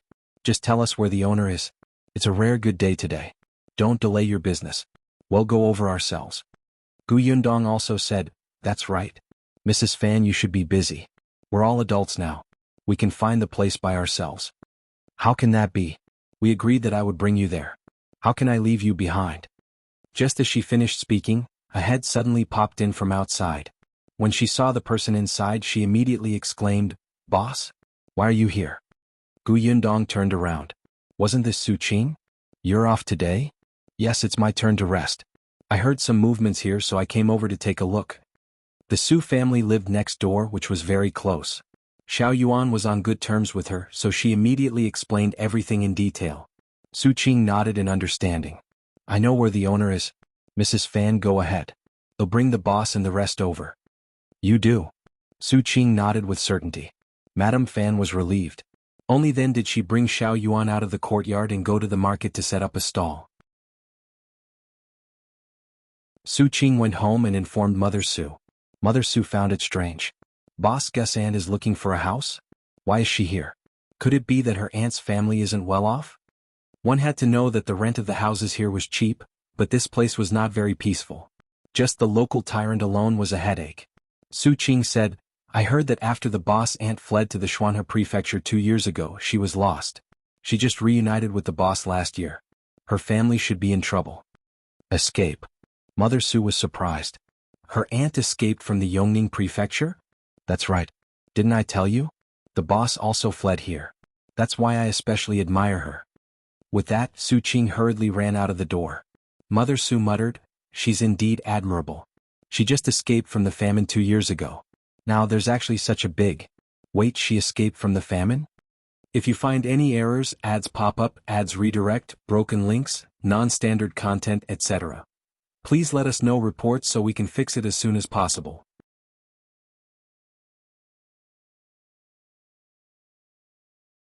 Chapter 1081. She finally remembered. Mother Su suddenly stood up. She remembered. She finally remembered where she had heard the name Gu Yundong. It's all her fault for being senile. She only remembered now. Mother Su hurriedly went out to chase after her. Unexpectedly, she exerted force and suddenly sprained her ankle. It was so painful that she screamed and hurriedly sat down by the door frame. Then she shouted towards the next door, Xiaoqing, are you still there? Bosku, are you there?" No response. Mother Su was anxious and called out anxiously, "Xiaoqing." Finally, Xiao Yuan's father's voice sounded from next door. "What's wrong?" Xiaoqing followed Miss Gu to look at the house. "What's the matter? Do you need my help?" No need. I thought she hadn't left. There's something I need to talk to her about. Go on with your work." "All right, Auntie, call me if you need anything." Okay. Mother Su sighed. She didn't expect Xiaoqing and the rest to act so quickly. They had just left the house and were already gone. She held the door frame and stood up again. Fortunately, she had only sprained one ankle and could still walk back to the house. Mother Su slowly moved back into the house and rubbed the liniment on her ankle a few times. On the other side, Su Qing had already led Gu Yundong and the rest to look for the owner. The owner didn't live far away, but the house he wanted to rent was a little far from Xiao Yuan's house. That couldn't be helped. After all, there weren't many suitable houses. When the owner saw them, he immediately brought them to the house enthusiastically. "Although my house isn't big, it's in a good location. There's a river outside, so it's especially convenient to wash things. He looked at Bian Han, who was being pushed by Shui Rong in a wheelchair, and said, "That road is made of limestone. It's flat. It won't be troublesome for you to go back and forth." Su Qing leaned close to Gu Yundong's ear and whispered, "If it's not far from the river, the rent might be a little expensive. Moreover, I heard from my mother that when she rented a house on Xingtao Street in the past, she also went to the river to check houses. Then she realized that there was a family by the river whose house was not very good. Someone had died unjustly and it was haunted in the middle of the night. I don't know if this house is that house." Boss walked slowly. "I'll run back and ask my mother if it's this house. Don't fall for it. There's no need to go through so much trouble." "It's no trouble. This place is not far from my house. It only takes half a cup of tea to go back and forth." With that, Su Qing ran away. Gu Yundong did not know whether to laugh or cry when she saw how energetic she was. Is her personality also affected by Zhuangzi now that they're engaged? Su Qing returned to the Su family very quickly. Unexpectedly, before she could say anything, she saw her mother sitting on the bed and rubbing her ankle. She was shocked. "Mother, what's wrong?" Mother Su looked up and quickly put down the things in her hand. "Oh, you're finally back." Then she looked behind her. "Where's your boss? Didn't she come back with you?" Boss went to look at the house. Su Qing sat by the bed and was about to take the liniment from her. Mother Su waved her hand. "There's no need for you. I have something urgent to tell your boss. Hurry up and bring me there." As she spoke, she was about to get off the ground. Su Qing was so frightened that she hurriedly held her. Don't come down, don't come down. Just tell me what happened. I'll go find the boss."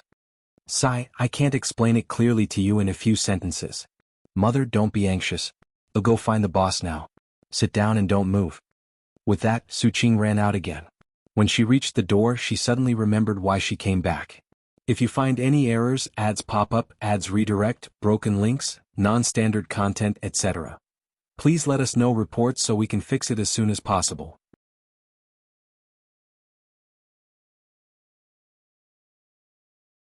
Chapter 1082. Go and get protection fee. Su Qing hurriedly stopped in her tracks and looked at her mother. She asked, "Mother, when you were looking for a house back then, you said that a family by the river had died unjustly and the house was haunted. Which house was it?" "It's the innermost house. It's abandoned." Su Qing nodded and ran out of the house. She hurried back and forth and soon caught up with Gu Yundong and the rest. Gu Yundong could not help but be surprised when he saw how anxious she looked. "Why are you in such a hurry?" "Boss, my mother said that she has something very important to tell you." "Looking for me?" Gu Yundong pointed at herself. "Is it urgent?" "Yes, she wanted to come over personally, but she accidentally sprained her ankle and couldn't come out." Gu Yundong was even more puzzled. But from what Su Qing said, it must be very important that Mother Su sprained her ankle because of this. Gu Dafeng, who was beside him, also heard it. The house owner also heard it. Just now, she saw Su Qing run away alone. Now Su Qing rushed back in a hurry and wanted them to go back. Could it be that this girl had found a cheaper house with a better location? How could that do? The owner was immediately unhappy. "What do you mean? Are you going to rent a house or not? I've already brought you all here, but you're leaving without even looking at the house. Are you messing with me?" "Yes, I'm renting it. I didn't say that I wouldn't rent it. Isn't this an urgent matter?" Gu Dafeng said as she pulled Gu Yundong's arm. "Why don't you go back with Su Qing to take a look? We can look at the house ourselves. It's not far away anyway. If it's suitable, we can rent it. If it's not, we can look for another one." Gu Yundong thought about it and nodded. "All right, eldest aunt, take your time. You can't be in a hurry to rent a house." "Of course." Gu Yundong then instructed Shui Rong, "Take good care of my eldest aunt and uncle. You can also help with their opinions." "Yes, my lady." Gu Yundong then said to Su Qing, "Let's go. I'll go home with you to take a look." Su Qing nodded hurriedly, but before she left, she still asked the landlord, "Which house are you renting? The one in the innermost area?" The owner waved his hand. "The house in the innermost area is abandoned. The house I want to rent is not that one. It's the third house to the innermost side. Don't worry, I won't cheat you." Su Qing was relieved and immediately left with Gu Yundong. On the other hand, Shui Rong was meticulous and asked, "What's wrong with the house in the innermost area? Why is it abandoned?" "Sai, that house is haunted and no one lives there. But don't worry, my house is far away from the house. There's nothing to do with it. You'll know when you see it." The owner led them to the river. Unexpectedly, when they were about to reach it, a person suddenly walked over. That person walked unsteadily. When his gaze landed on the owner, it was meaningful. The owner's expression suddenly changed and he immediately lowered his head. However, Gu Dafeng and Shui Rong were checking the surroundings on both sides and did not notice their expressions. After that person brushed past the owner of the house, his footsteps immediately quickened. Not long after, the man walked into a courtyard and said to one of the people who was playing cards, "Boss, I met Qin when I came back just now. He happened to bring people to look at the house by the river. I think we can rent it out soon. Should we pay a visit and ask for protection fees? If you find any errors, ads pop up, ads redirect, broken links, non-standard content, etc. Please let us know reports so we can fix it as soon as possible."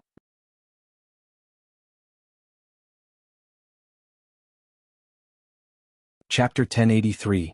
Negotiation. The boss raised his eyebrows and pushed the cards away. He looked up and asked him, "Someone went to look at the house? Did you see who it was?" There were 3 people following Chen. 1 was a woman and 2 were men. One of the men was a cripple who was pushed away in a wheelchair. Cripple? The boss touched his chin and clicked his tongue. After a while he said to him, "Little Six, go take a look and see who among them wants to rent a house or if all 3 of them live there. After they rent it and pay, well, go and find someone to ask for protection money." "Alright, I'll go now." Little Six was excited. He rubbed his hands and walked out of the courtyard happily. He ran quickly and not long after he saw Gu Dafeng and the others. They happened to walk into the third house's courtyard. Little Six hurriedly took a few steps forward and nestled outside the door to listen to the commotion inside. Coincidentally, the owner of the house was introducing the house. "This house belongs to my uncle. Previously he and my aunt lived alone. Recently they bought a big house elsewhere, so this house is empty. Because it's an old house, they can't bear to sell it, so they plan to rent it out. The place is not big. There are only 2 rooms. This side is the central room and next door is the kitchen and outhouse. There's also a small warehouse that's convenient to store miscellaneous things. The courtyard is not big, but you can grow vegetables in the corners on both sides. Also, it'll let you use everything in this room. It's just that some of the tables and chairs are old. If you don't want them, it'll take them away. If you want them, repair them. There's no big problem. There's a river outside. There are more than 20 stone steps to the left. It'll be easy to wash clothes. By the way, how many people will live here?" Gu Dafeng listened to him as she checked. Actually, he was very satisfied with this house. Although there were only 2 rooms, they were big enough. The kitchen and outhouse were relatively clean. The tables, chairs, and benches could also be used. Those which were broken could be repaired. Anyway, her man was a carpenter. There was also that small storeroom that could be used to put wood carvings for them. "There's only 2 of us. We're husband and wife." She pointed at Bien Han. The landlord nodded.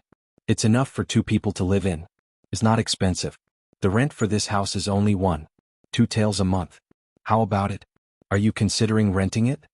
Gu Dafeng frowned. "It's not cheap even if it's 1.2 taels. The better locations only cost 1.2 taels. But it's convenient here. To be honest, this price is already very rare in the prefecture capital." Gu Dafeng still frowned and looked a little forced. "Let's discuss it first." "Alright, you guys discuss it first." Gu Dafeng, Bien Han, and Shui Rong went to the side to whisper. The 3 of them muttered for a while before finally coming to a decision.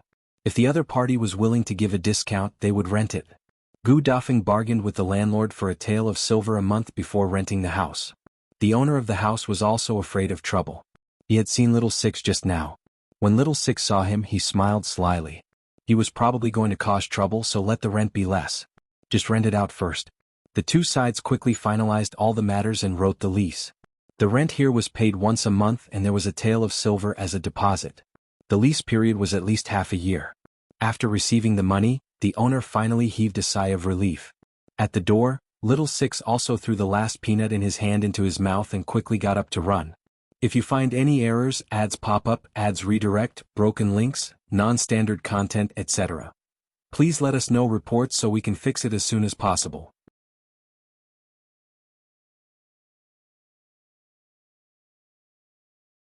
Chapter 1084. Do you know Gu Xiaoxi? The owner of the house handed the key to eldest Aunt Gu and left. Gu Dafeng looked at the house that already belonged to her and her heart was suddenly filled with endless vitality. Although they were still renting a house now, she believed that they would be able to buy a house of their own soon. Yundong isn't back yet. Let's clean up the house first and wait for Yundong to come over to take a look. That way we can move in tomorrow. Boss chuckled, put on his coat and left. Little Six lead the way. Even though he knew the address and didn't need anyone to lead the way, he still had to have an imposing manner. Alright boss, this way. The local tyrant swaggered towards Gu Daifeng's rented house with a group of underlings. Wherever he went, passers-by quickened their pace and turned their heads to avoid him. When the gangsters were far away, they shook their heads and whispered, "I wonder who's unlucky this time." If Gu Yundong was here, she would definitely recognize this group of people. They were the local tyrants who had received benefits from the Zhou family and wanted to cause trouble for her shop. Unfortunately, she was still at the Su residence. After following Su Qing home in a hurry, Gu Yundong saw Mother Su sitting on the bed, sighing and looking vexed. She and Su Qing looked at each other and quickly went forward to ask, "Auntie, I heard from Su Qing that you have something very important to discuss with me?" Mother Su looked up and hurriedly said, Yes. I suddenly remembered something. I think I have to tell you as soon as possible." As she spoke, she hurriedly gestured for Gu Yundong to take a seat. "Aunt, please speak." Gu Yundong sat down at the side. Seeing this, Su Qing quickly poured 2 cups of hot water for the two of them. As soon as she entered, she heard her mother say, "Shao Qing told me that your family fled from Yongning Prefecture?" Bien Han agreed. "Alright, I'll see which tables and chairs need to be repaired first." He slowly stood up and inched forward. Bien Han's legs were getting more and more agile. As long as he didn't walk too long and didn't have too much burden on his body, it wouldn't be a problem for him to walk and stop. Seeing this, Shui Rong immediately went into the kitchen and took out a wooden bucket. "I'll go to the river and get some water." "Alright, go ahead." The three of them quickly got to work. No one knew that Little Six had already excitedly told his boss about the situation here. "Boss, should we go now or another day?" The local boss stood up and fiddled with it. "Let's go now. It's boring.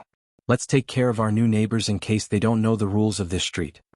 The lackeys at the side immediately echoed, "That's right. How can you not tell us that you're staying at Xingtao Street?"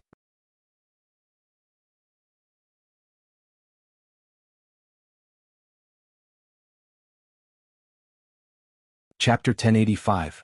Uncle Gus whereabouts. Gu Xiaoxi. Gu Xiaoxi. That was her uncle's name. Gu Yundong's eyes widened. She grabbed Mother Su's hand and asked anxiously, "Auntie, you know Gu Xiaoxi?" "My uncle is called Gu Xiaoxi. He's also from the Yongning Prefecture. He was separated from us when we escaped from the famine. We've been looking for him."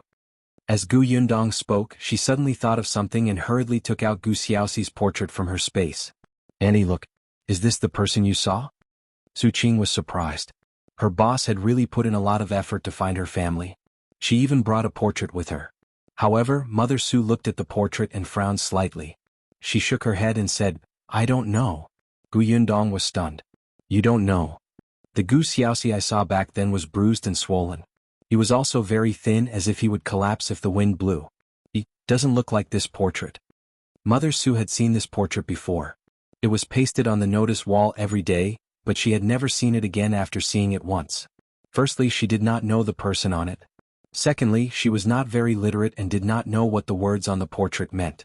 Therefore, she had never thought that this person might be someone she had seen before. Gu Yundong was enlightened. Yes, the portrait she drew was of her uncle in the old Gu family. He had definitely lost a lot of weight during his escape, but she did not know that his face was still swollen. He must have suffered a lot on the way to escape. Gu Yundong put the portrait aside and asked anxiously, "Aunt, when did you see him? Do you know where he is now?" "I saw him a few days after the city gate opened," Mother Su said. "At that time, one of my nieces came to look for me. Gu Xiaoxi came with her, Xiaoni." "Niece? My uncle was with your niece?" Mother Su nodded. "I have a distant cousin. Although we're separated by several levels, we often worked together when we were young. Our relationship is not bad. It's just that she later married into the Yongning Prefecture and got away from us. After she married over, she never visited us again. This time, my cousin died on the way because of the famine. Only my cousin-in-law and daughter, Xiaoni, were left. Later, my cousin-in-law died too. I heard that it was to save your uncle. Before he died, he entrusted Xiaoni to your uncle and even instructed them to come to the Xuanhe Prefecture to find my cousin's family. They must have suffered a lot along the way. When they arrived at the Xuanhe Prefecture, they were penniless and had been hungry for a few days. Fortunately, someone fed them porridge at the city gate at that time, so they survived. When the door of the new emperor's prefecture opened, Xiaoxi and your uncle entered the city gate and found my house. It should be the address my cousin gave Xiaoxi.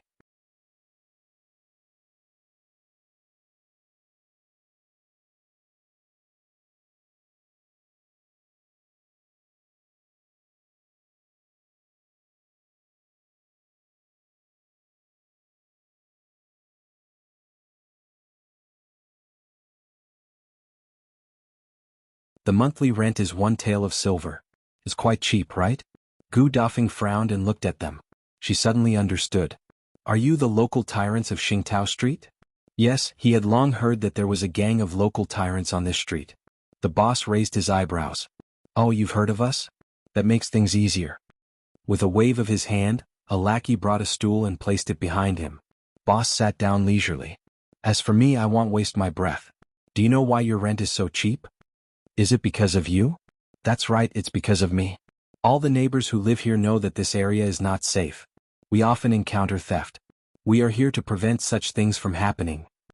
If you find any errors, ads pop up, ads redirect, broken links, non-standard content, etc., please let us know reports so we can fix it as soon as possible.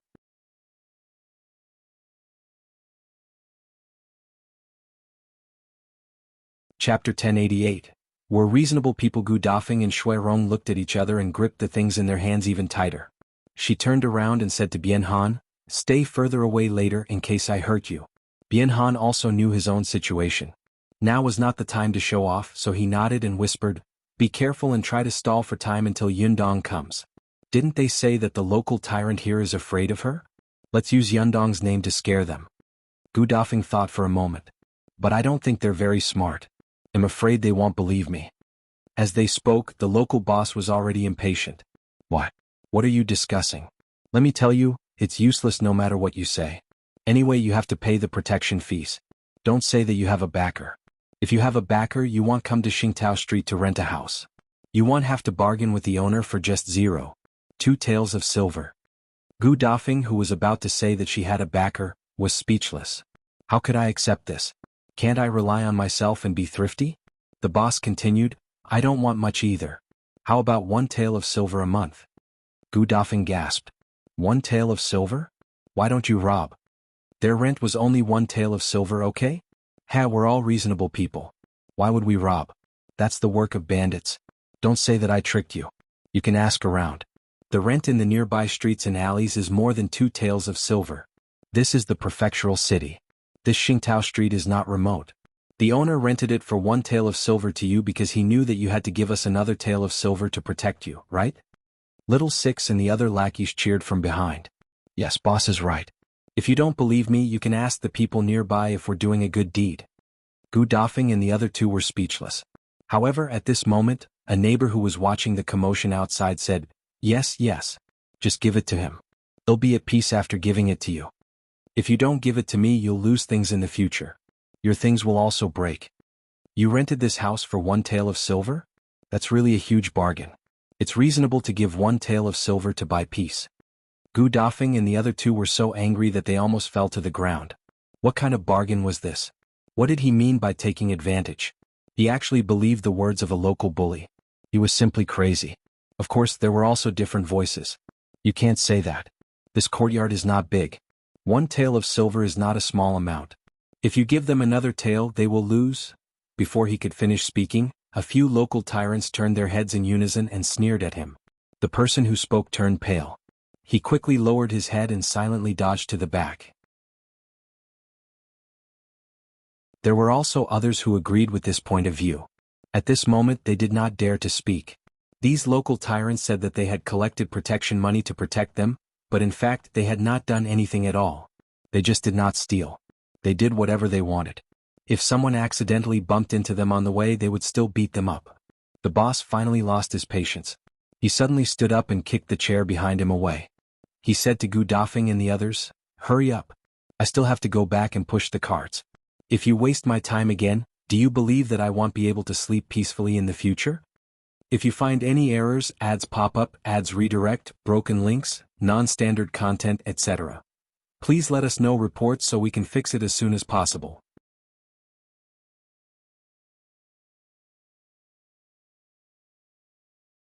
Chapter 1089, Gu Yundong is your niece?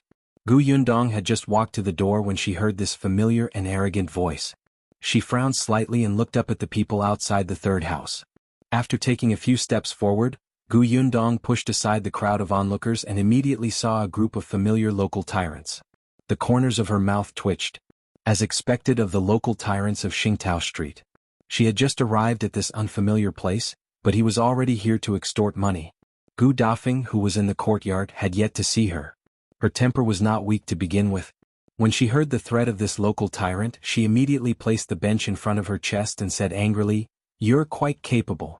How are you going to make us not sleep peacefully? Do you know who I am? How dare you say this in front of me?" Gu Yundong looked at Gu Dafeng in surprise and silently applauded her in his heart. Very good, it was this aura. She remembered that a long time ago she seemed to have used these words to scare Zhou Dafu. However, the local tyrant was different from Zhou Dafu. The boss sized Gu Dafeng up from head to toe and laughed out loud. As he laughed, he said to the lackeys beside him, "Did you hear what she said just now? She still thinks that she's the wife of a rich official. She's quite arrogant. Come, tell me who you are. You make us afraid too, ha." The group of lackeys behind him also laughed loudly. Even the people outside the door who were watching the commotion laughed softly. Gu Dafeng gritted his teeth. "You should know Gus, right?" "Ah, ga." The laughter suddenly stopped. Whether it was the local boss or his lackeys, they all fell silent. Gu Dafeng secretly heaved a sigh of relief. It seemed that they were indeed afraid of Yundong. However, the nervousness and retreat she expected did not come. Instead, she saw the boss' completely dark face and red eyes. A moment later, she heard his sneer. "What? Do you also want to say that you have a relationship with the owner of Gus? Are you going to tell me that she's your daughter and your niece, huh? Do I look so King stupid? Can any of you use Gus to fool me? Let me tell you just now, I only wanted to take 1 tael of silver. Now, without 3 taels, you can forget about leaving this door today." The lackeys behind him immediately echoed, "Yes, pay up." They were also very angry. Many people in Xingtao Street knew that they, the local tyrants, did not dare to provoke Gus. Because of the Su family and the Shi family that moved over a few months ago. Su Changshen of the Su family was working at Gus. The new kid called Zhuangzi was also a worker at Gus. The one called Jiang Bao was a shop assistant in Shao's pharmacy. The local tyrants had suffered at the hands of Gu Yundong and Shao Qingyuan, so they naturally did not dare to provoke their employees. Therefore, when they collected protection fees, they basically bypassed the 2 families. Even their neighbors were safe because of them. There was no lack of smart people in Xingtao Street. As time passed, many people could tell. Hence, one family imitated the Su family and the Shi family. When the boss came to ask for protection money, that family actually said that they had a good relationship with the shopkeeper of Gus and often drank together and called each other brothers. The local tyrant wasn't sure at that time and was really fooled. When he turned around to investigate, good lord, they actually dared to lie to him. This matter made boss furious. If you find any errors, ads pop up, ads redirect, broken links, non-standard content, etc. please let us know reports so we can fix it as soon as possible.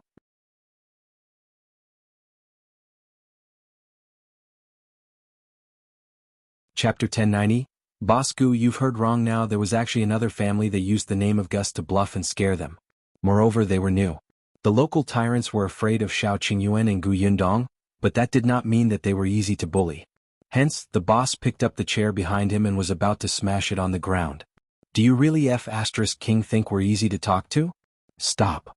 A shout suddenly came from behind. "If you tell me to stop, the local tyrant sneered and turned his head, wanting to see who would dare to stop him at this time. However, halfway through his sentence, when he saw the appearance of the person, his voice suddenly stopped and his expression changed. He was not the only one. His lackeys also took a small step back and looked at Gu Yundong in horror. They had not forgotten that this woman looked young and thin, but she was King good at fighting. She could fight 10 people alone and could knock them down in an instant. There was also the maidservant beside her. She was stronger than the 3 men combined.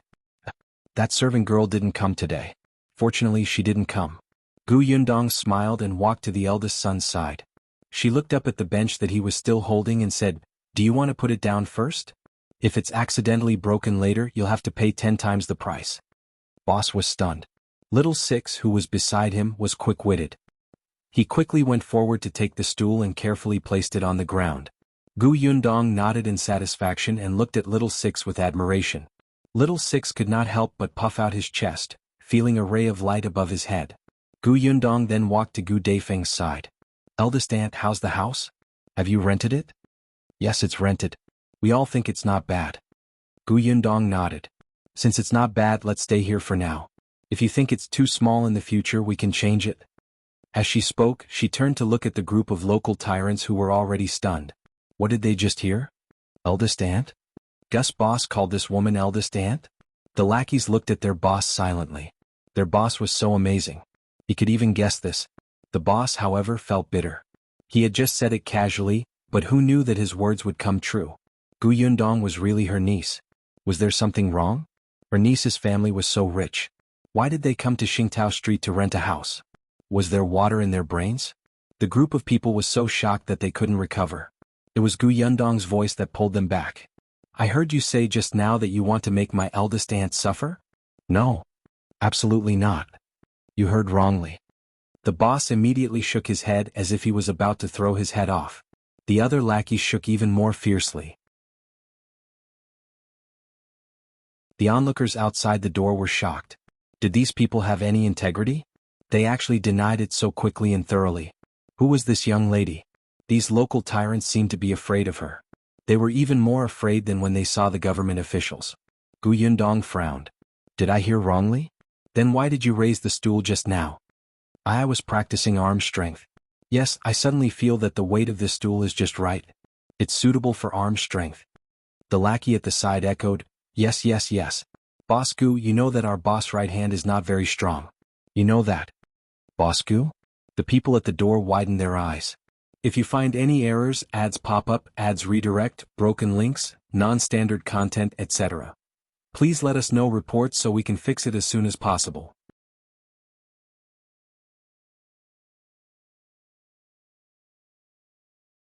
Chapter 1091. Failing to extort only to be extorted. Could it be that this girl was the owner of Gus' shop? Was she that young? Moreover, the local tyrants were even more afraid of her than the rumors said. She was just a young lady.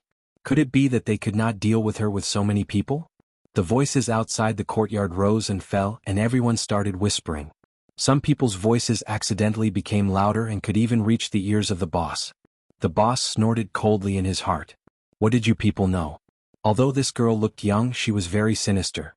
Not to mention how many times they had been beaten up. Just on the day of her shop's opening, she had deliberately lured old Master Zhou over and cheated him of so much money. It could be seen that this person was not easy to deal with. Moreover, she was not only the shopkeeper of Gus. She was also the fiancée of boss Shao, who had gone to the capital to meet the emperor and treat the prince. She was also the owner of the new tea pavilion shop with the wife of the prefecture magistrate, the eldest daughter of the Nye family. They only dared to provoke such a person because they were tired of living, okay? Gu Yundong almost burst out laughing when she heard their reason. She restrained her expression and looked at their sincere eyes. She lowered her eyes and thought for a moment before saying, so this stool is so important to you? In that case, take it away. All right. The boss hurriedly agreed. Unexpectedly, Gu Yundong said awkwardly, but if you take this stool away, we'll lose one. What if the rest are not enough? We still have to buy it again. I wonder if this stool is cheap. The boss suddenly felt enlightened and immediately felt bitter in his heart. He said with a sullen face, how can I let Boss Gu give it to me for free? Wouldn't that make me look bad? How about this? I'll buy this stool, okay? One, he gritted his teeth. How about one tael of silver? Hey, you're too polite. It's just a lousy stool. Why would I need a tael of silver? If I accept it, will others think that I'm bullying you? No. The boss hurriedly shook his head. As the old saying goes, the best things cannot be bought with money. Who asked this stool to be suitable for me? I insisted on buying it. Boss Gu didn't bully me at all. He'll be angry with whoever says that. Gu Yundong shook her head and sighed. In that case, I'll reluctantly accept it. She spread out her fair right hand with an innocent expression on her face. The boss was heartbroken. His hands trembled as he took out a tael of silver from his waist and placed it in her hand with difficulty. Boss Gu, our deal is done. I'll go back first? All right, you can go back. Hey, remember, this is my eldest aunt and uncle.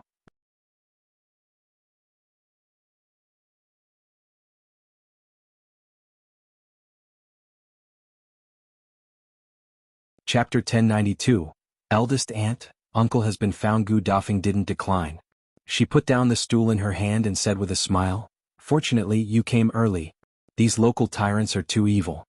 Come, let me show you our new rented house." As she spoke, she wanted to pull Gu Yundong inside. Unexpectedly, just as she moved her feet, Gu Yundong pulled her back. "Eldest Aunt, there's no hurry to look at the house. I have good news for you." She had a happy and excited smile on her face, and she almost lost control of her grip on Gu Dafeng. Gu Dafeng was a little surprised to see his niece lose control. "What good news makes you happy?" "I have news of youngest uncle." Gu Yundong laughed and dropped a bomb. This news shocked Gu Dafeng so much that her eyes widened in shock. Even Shui Rong, who was about to close the courtyard door, stopped in surprise. Bian Han stood up immediately, his face full of excitement. After a while, Gu Dafeng came back to her senses. After confirming that she hadn't heard wrongly, she immediately asked anxiously, "What did you say?" There's news of your uncle." "Really?"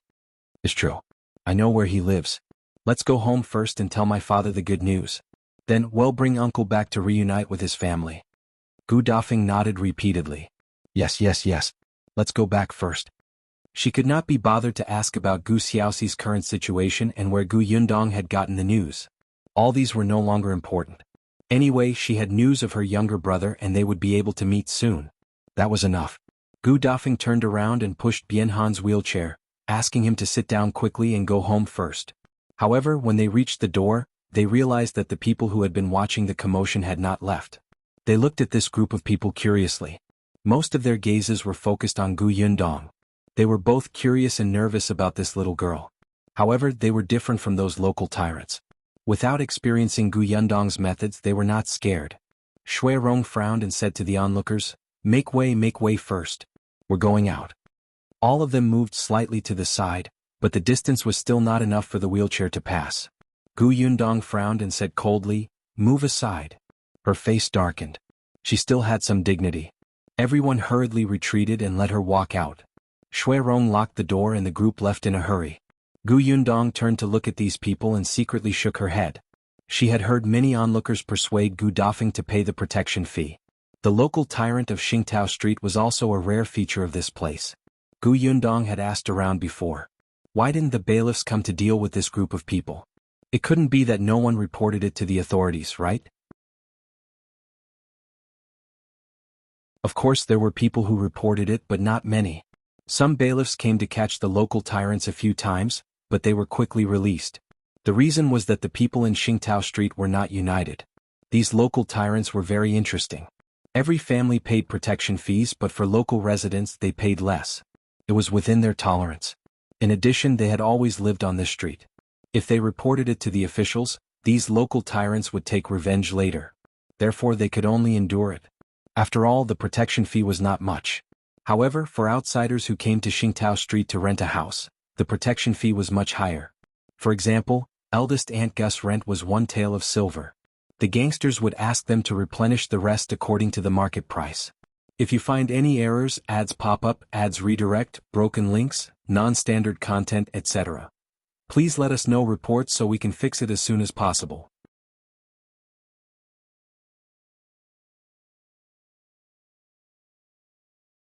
Chapter 1093. Go find Uncle now. Look, it was also within everyone's tolerance. Otherwise, if you don't want to rent here, go somewhere else. The rent is still so much or even more. The local residents would even help persuade those who did not pay protection fees. After all, they had already paid. Why should these foreigners not pay? To put it bluntly, they felt unbalanced. As a result, these local tyrants were like fish in water in this area, earning a lot of money. Of course, there were also those with a strong temper. If the local tyrants could provoke such people, they would. If they couldn't, they would pretend not to see them. Gu Yundong felt that these people were both smart and stupid. However, these were the survival methods of this street. She could not care less. As long as these people didn't offend her, it was fine. The four of them hurriedly walked to the place where the carriage was parked and quickly went up. It was not until the carriage began to move forward that Gu Dafeng calmed down and asked Gu Yundong, "How did you find out information about your uncle? Where is he? Is he far from us? When are we going to pick him up?" Gu Yundong knew that she was anxious and did not hide it. She replied with a smile, "It was Auntie Sue who told me. She had seen uncle before, but she did not expect me to be related to him. It was only when she heard that we had also escaped from the Yongning prefecture that she immediately connected the dots. That's why she asked Su Qing to quickly fetch me and tell me about uncle. She told Gu Dafeng everything that Mother Su had said in detail. Gu Dafeng was overjoyed. It's good that he's alive. As long as he's alive, nothing else matters. Previously, she had been trying her best to tell herself that it was good news that there was no news of Gu Xiaoxi. However, she often mentally prepared herself. Gu Xiaoxi might not have survived that famine and was gone. Now that she knew that he had come to the Xuanhe prefecture safely, she was relieved. As long as he survived that famine, Gu Dafeng believed that he would definitely still be alive. After Gu Yundong finished speaking, the carriage had already arrived at the entrance of the small courtyard. Gu Dafeng hurriedly got out of the carriage. She didn't even care about her husband and rushed into the courtyard. Gu Dajiang was walking out of the door. You're back? Have you found a house? It's just as well. I found someone to calculate the date. Take a look and see which date is the best for Yundong's wedding. In my opinion, next year. None of this is important. Let me tell you a piece of good news. Gu Dajiang glared at her. Why isn't my daughter's wedding important? Even if you're my sister, you're not allowed to say that. Gu Dafeng was stunned and hurriedly slapped her mouth.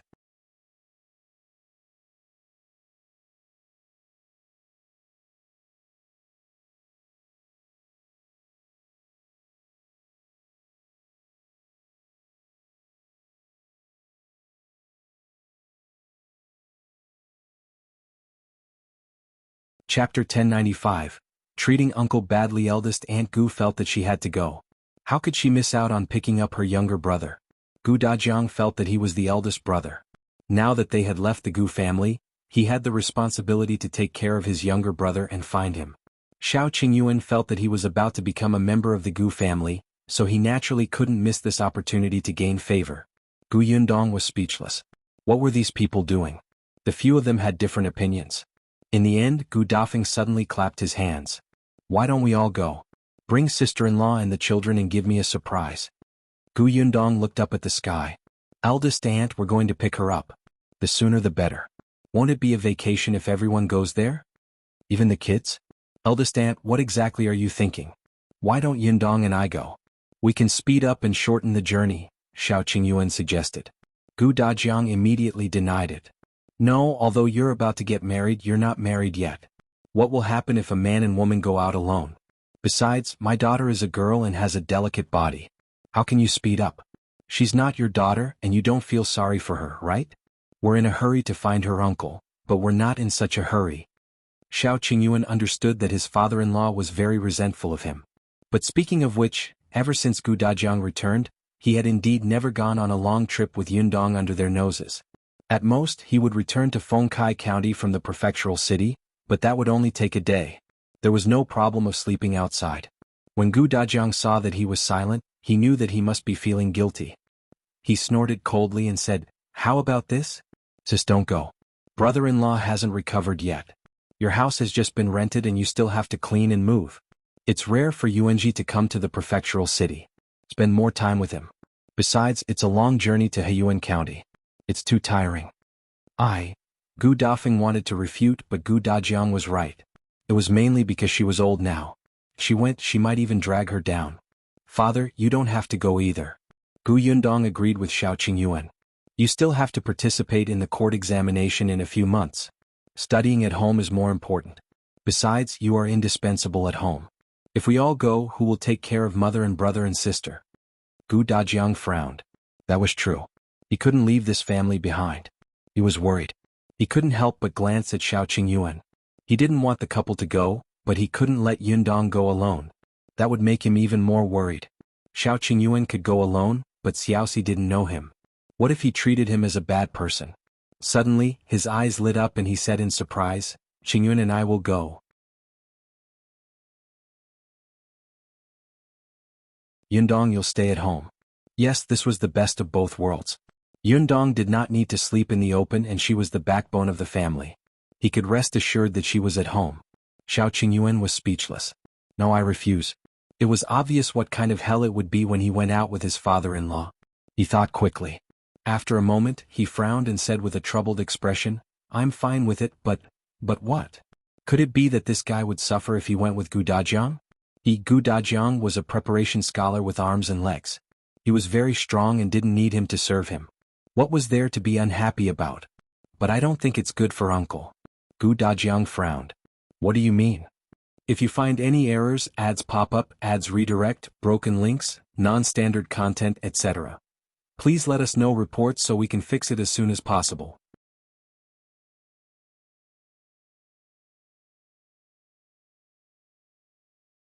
Chapter 1096. Father, wake up. Shao Qingyuan said, I heard from Yundong that when Auntie Su saw younger uncle, he was not in good spirits and looked depressed. Other than the pain he suffered on the way to escape, the bigger reason should be that he was very uneasy and guilty about losing Yundong and the others. Gu Dajiang pursed his lips and fell silent. Shao Qingyuan continued, Uncle must have felt that he had let Uncle down and felt even more ashamed to see you. So I think that what he actually wanted to see the most might be Yundong and Auntie. If he knew that Yundong was still alive, he would definitely be very happy and surprised.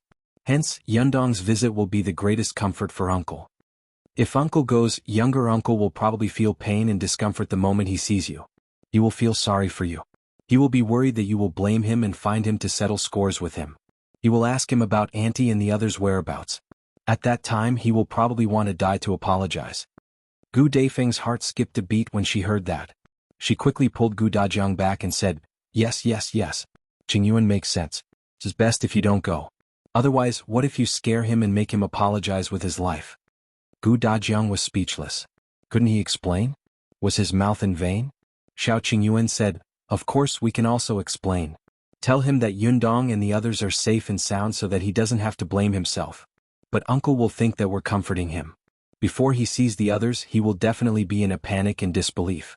Instead of that, why don't we let Uncle see Yundong safe and sound from the beginning? Gu Yundong put her hand behind her back and silently gave a thumbs up. Gu Dajiang had to admit that what he said made a little sense. He wanted to surprise Xiaoxi, not give him a fright. He glared at Shao Qingyuan.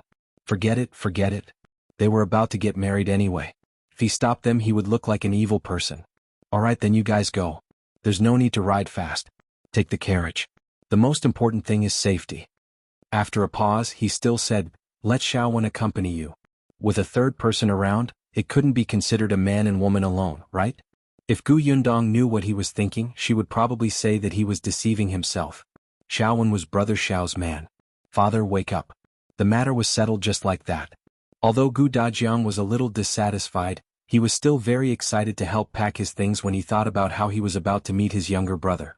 Afraid that Yundong would be cold and hungry, he personally carried 3 blankets into the carriage and instructed Shao Qingyuan, The 3 of you each for one, understand? Shao Qingyuan nodded obediently. He went back to apply for leave from the Prefecture magistrate.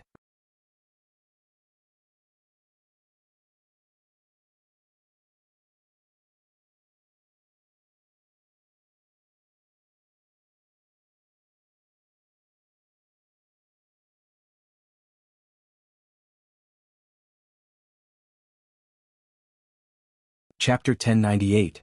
Meeting Gao Feng again. Sure enough, Gu Yundong and Shao Qingyuan did not make it to the village. At night, they slept in the wilderness. Fortunately, both of them were experienced. They found a refreshing river and stopped the carriage. The sky was not completely dark yet. Shao Qingyuan took a look, picked up the bow and arrow hanging behind the car and said, He'll go to the forest over there to see if there's anything to eat. If anything happens, just shout. Okay, go ahead. Gu Yundong waved her hand to reassure him. Shao Qingyuan first picked up some dry branches nearby, then took the precious bow and arrow she had given him into the forest. Gu Yundong took out the pot under the carriage and used the stones by the river to build a small platform. Then he washed the pot. First he lit a fire and boiled water. Then he stared at the river. After staring at it for a long time, he felt a little regretful. The water here was too shallow. There were only small fish swimming around. The largest was only the length of a finger. It was not even enough to fill the gaps between his teeth. She sighed and gave up. Not long after, Shao Qingyuan returned with a wild rabbit in his hand. However, Gu Yundong's sharp eyes saw that his sleeve had been cut. Moreover, the opening was neat and did not look like it was hooked by a tree branch. She stood up abruptly. What happened? Did someone cause you trouble? It's nothing. It's just a misunderstanding. When I shot this rabbit just now, someone happened to flash past and the arrow almost hit him. That person thought that I wanted to kill him, so he came over with his sword and fought with me. Don't worry, I explained it very quickly.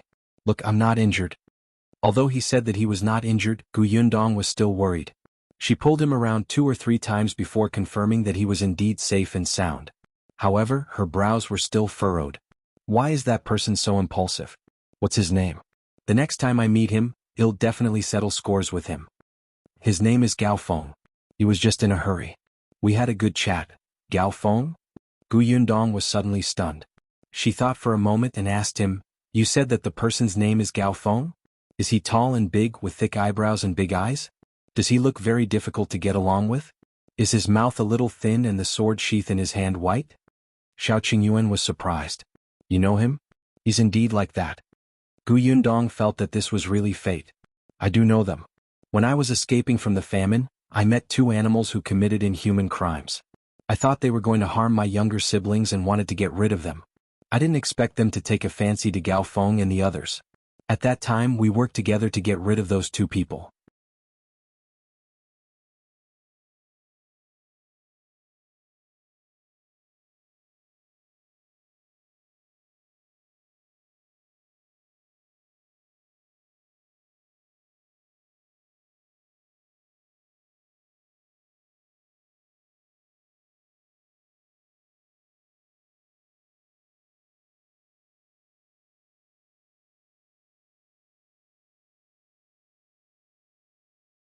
Chapter 1101.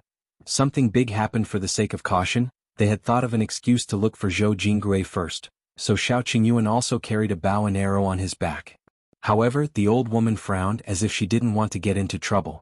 Seeing this, Yundong quickly took more than 10 copper coins and stuffed them into her hands. "Aunt, help me." The old woman's expression changed. She put away the copper coins and turned to lead them into the village. Yundong and Qingyuan looked at each other and hurriedly followed. It was indeed rare to see anyone along the way. For the sake of the 10 copper coins, the old woman said, "Something happened to Zhou Jinggui's family today. I advise you to come another day if you're not in a hurry." "What happened?" "You've seen it along the way. There's no one in the village. Everyone just ran to Zhou Jinggui's house to watch the commotion." "That family?" She stopped halfway. Yundong knew that this old lady was a person who would rather be carefree. She knew this from the moment she brought his daughter-in-law home. Hence, she did not ask further, but her footsteps could not help but become more hurried. After walking for a while, the old woman pointed not far away and said, "Do you see that? That door is filled with people. It's Zhou Jinggui's house. Go over yourself." "I won't go." With that, she turned around and left. "Thank you, Auntie." "What are you thanking me for? I'm just leading the way." The old woman waved her hand and quickly walked away.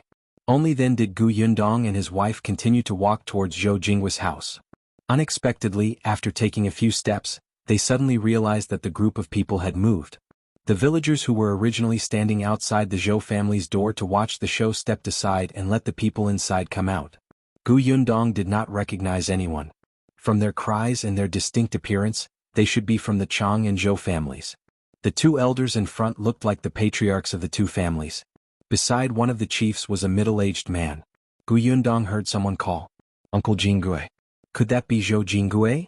Yundong looked up. I wonder if youngest uncle is among these people. Zhou Jingui was Xiani's uncle. It seemed like something big had happened to her uncle's family. The other villagers were all here, so Xiaoxi and Xiaoxi should be here too. However, they did not see Xiaoxi after looking for a long time. The 2 of them could only try their best to reduce their presence as they followed behind this group of people and listened to the excited voices of the crowd. However, their clothes were different from the villagers. A few villagers at the back sized them up curiously and asked, "Who are you?" "Oh, we went to the nearby mountains to hunt."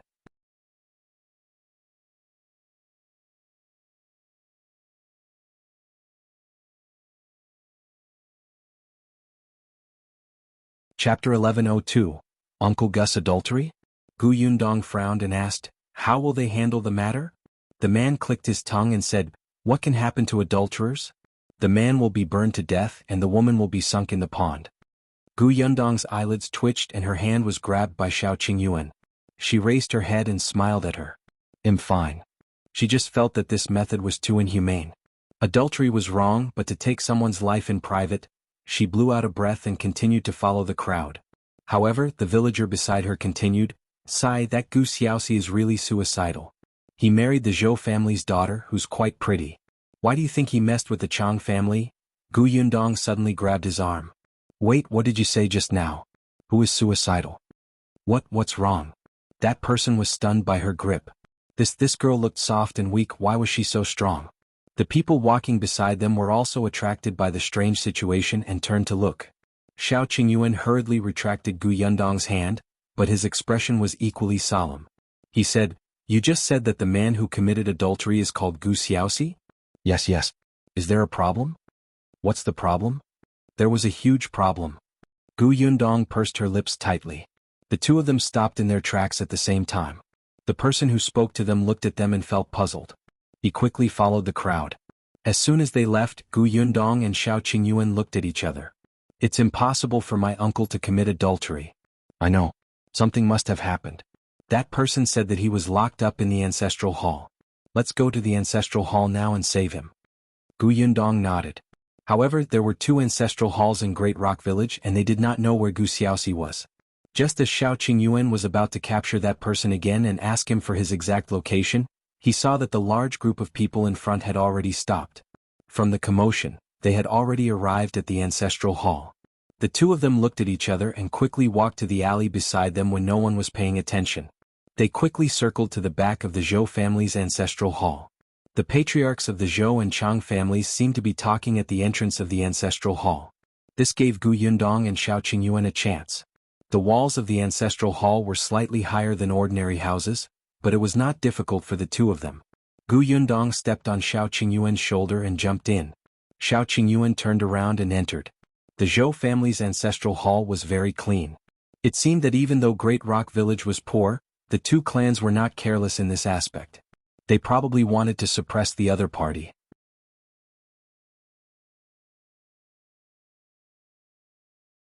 The two of them entered the courtyard of the ancestral hall. However, when they wanted to walk into the house again, they realized that there were 3 to 4 people guarding outside. Just put them down, Qingyuan said. Gu Yundong was about to nod when the door of the ancestral hall opened. The two of them looked at each other and knew that it was too late.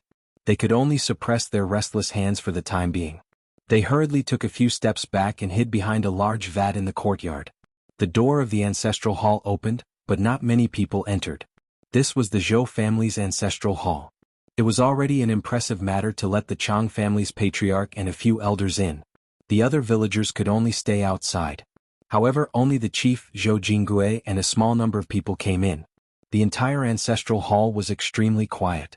Chief Zhou led them to a small and dark room beside the main room of the ancestral hall. He stood still with his hands behind his back and gestured to the guards.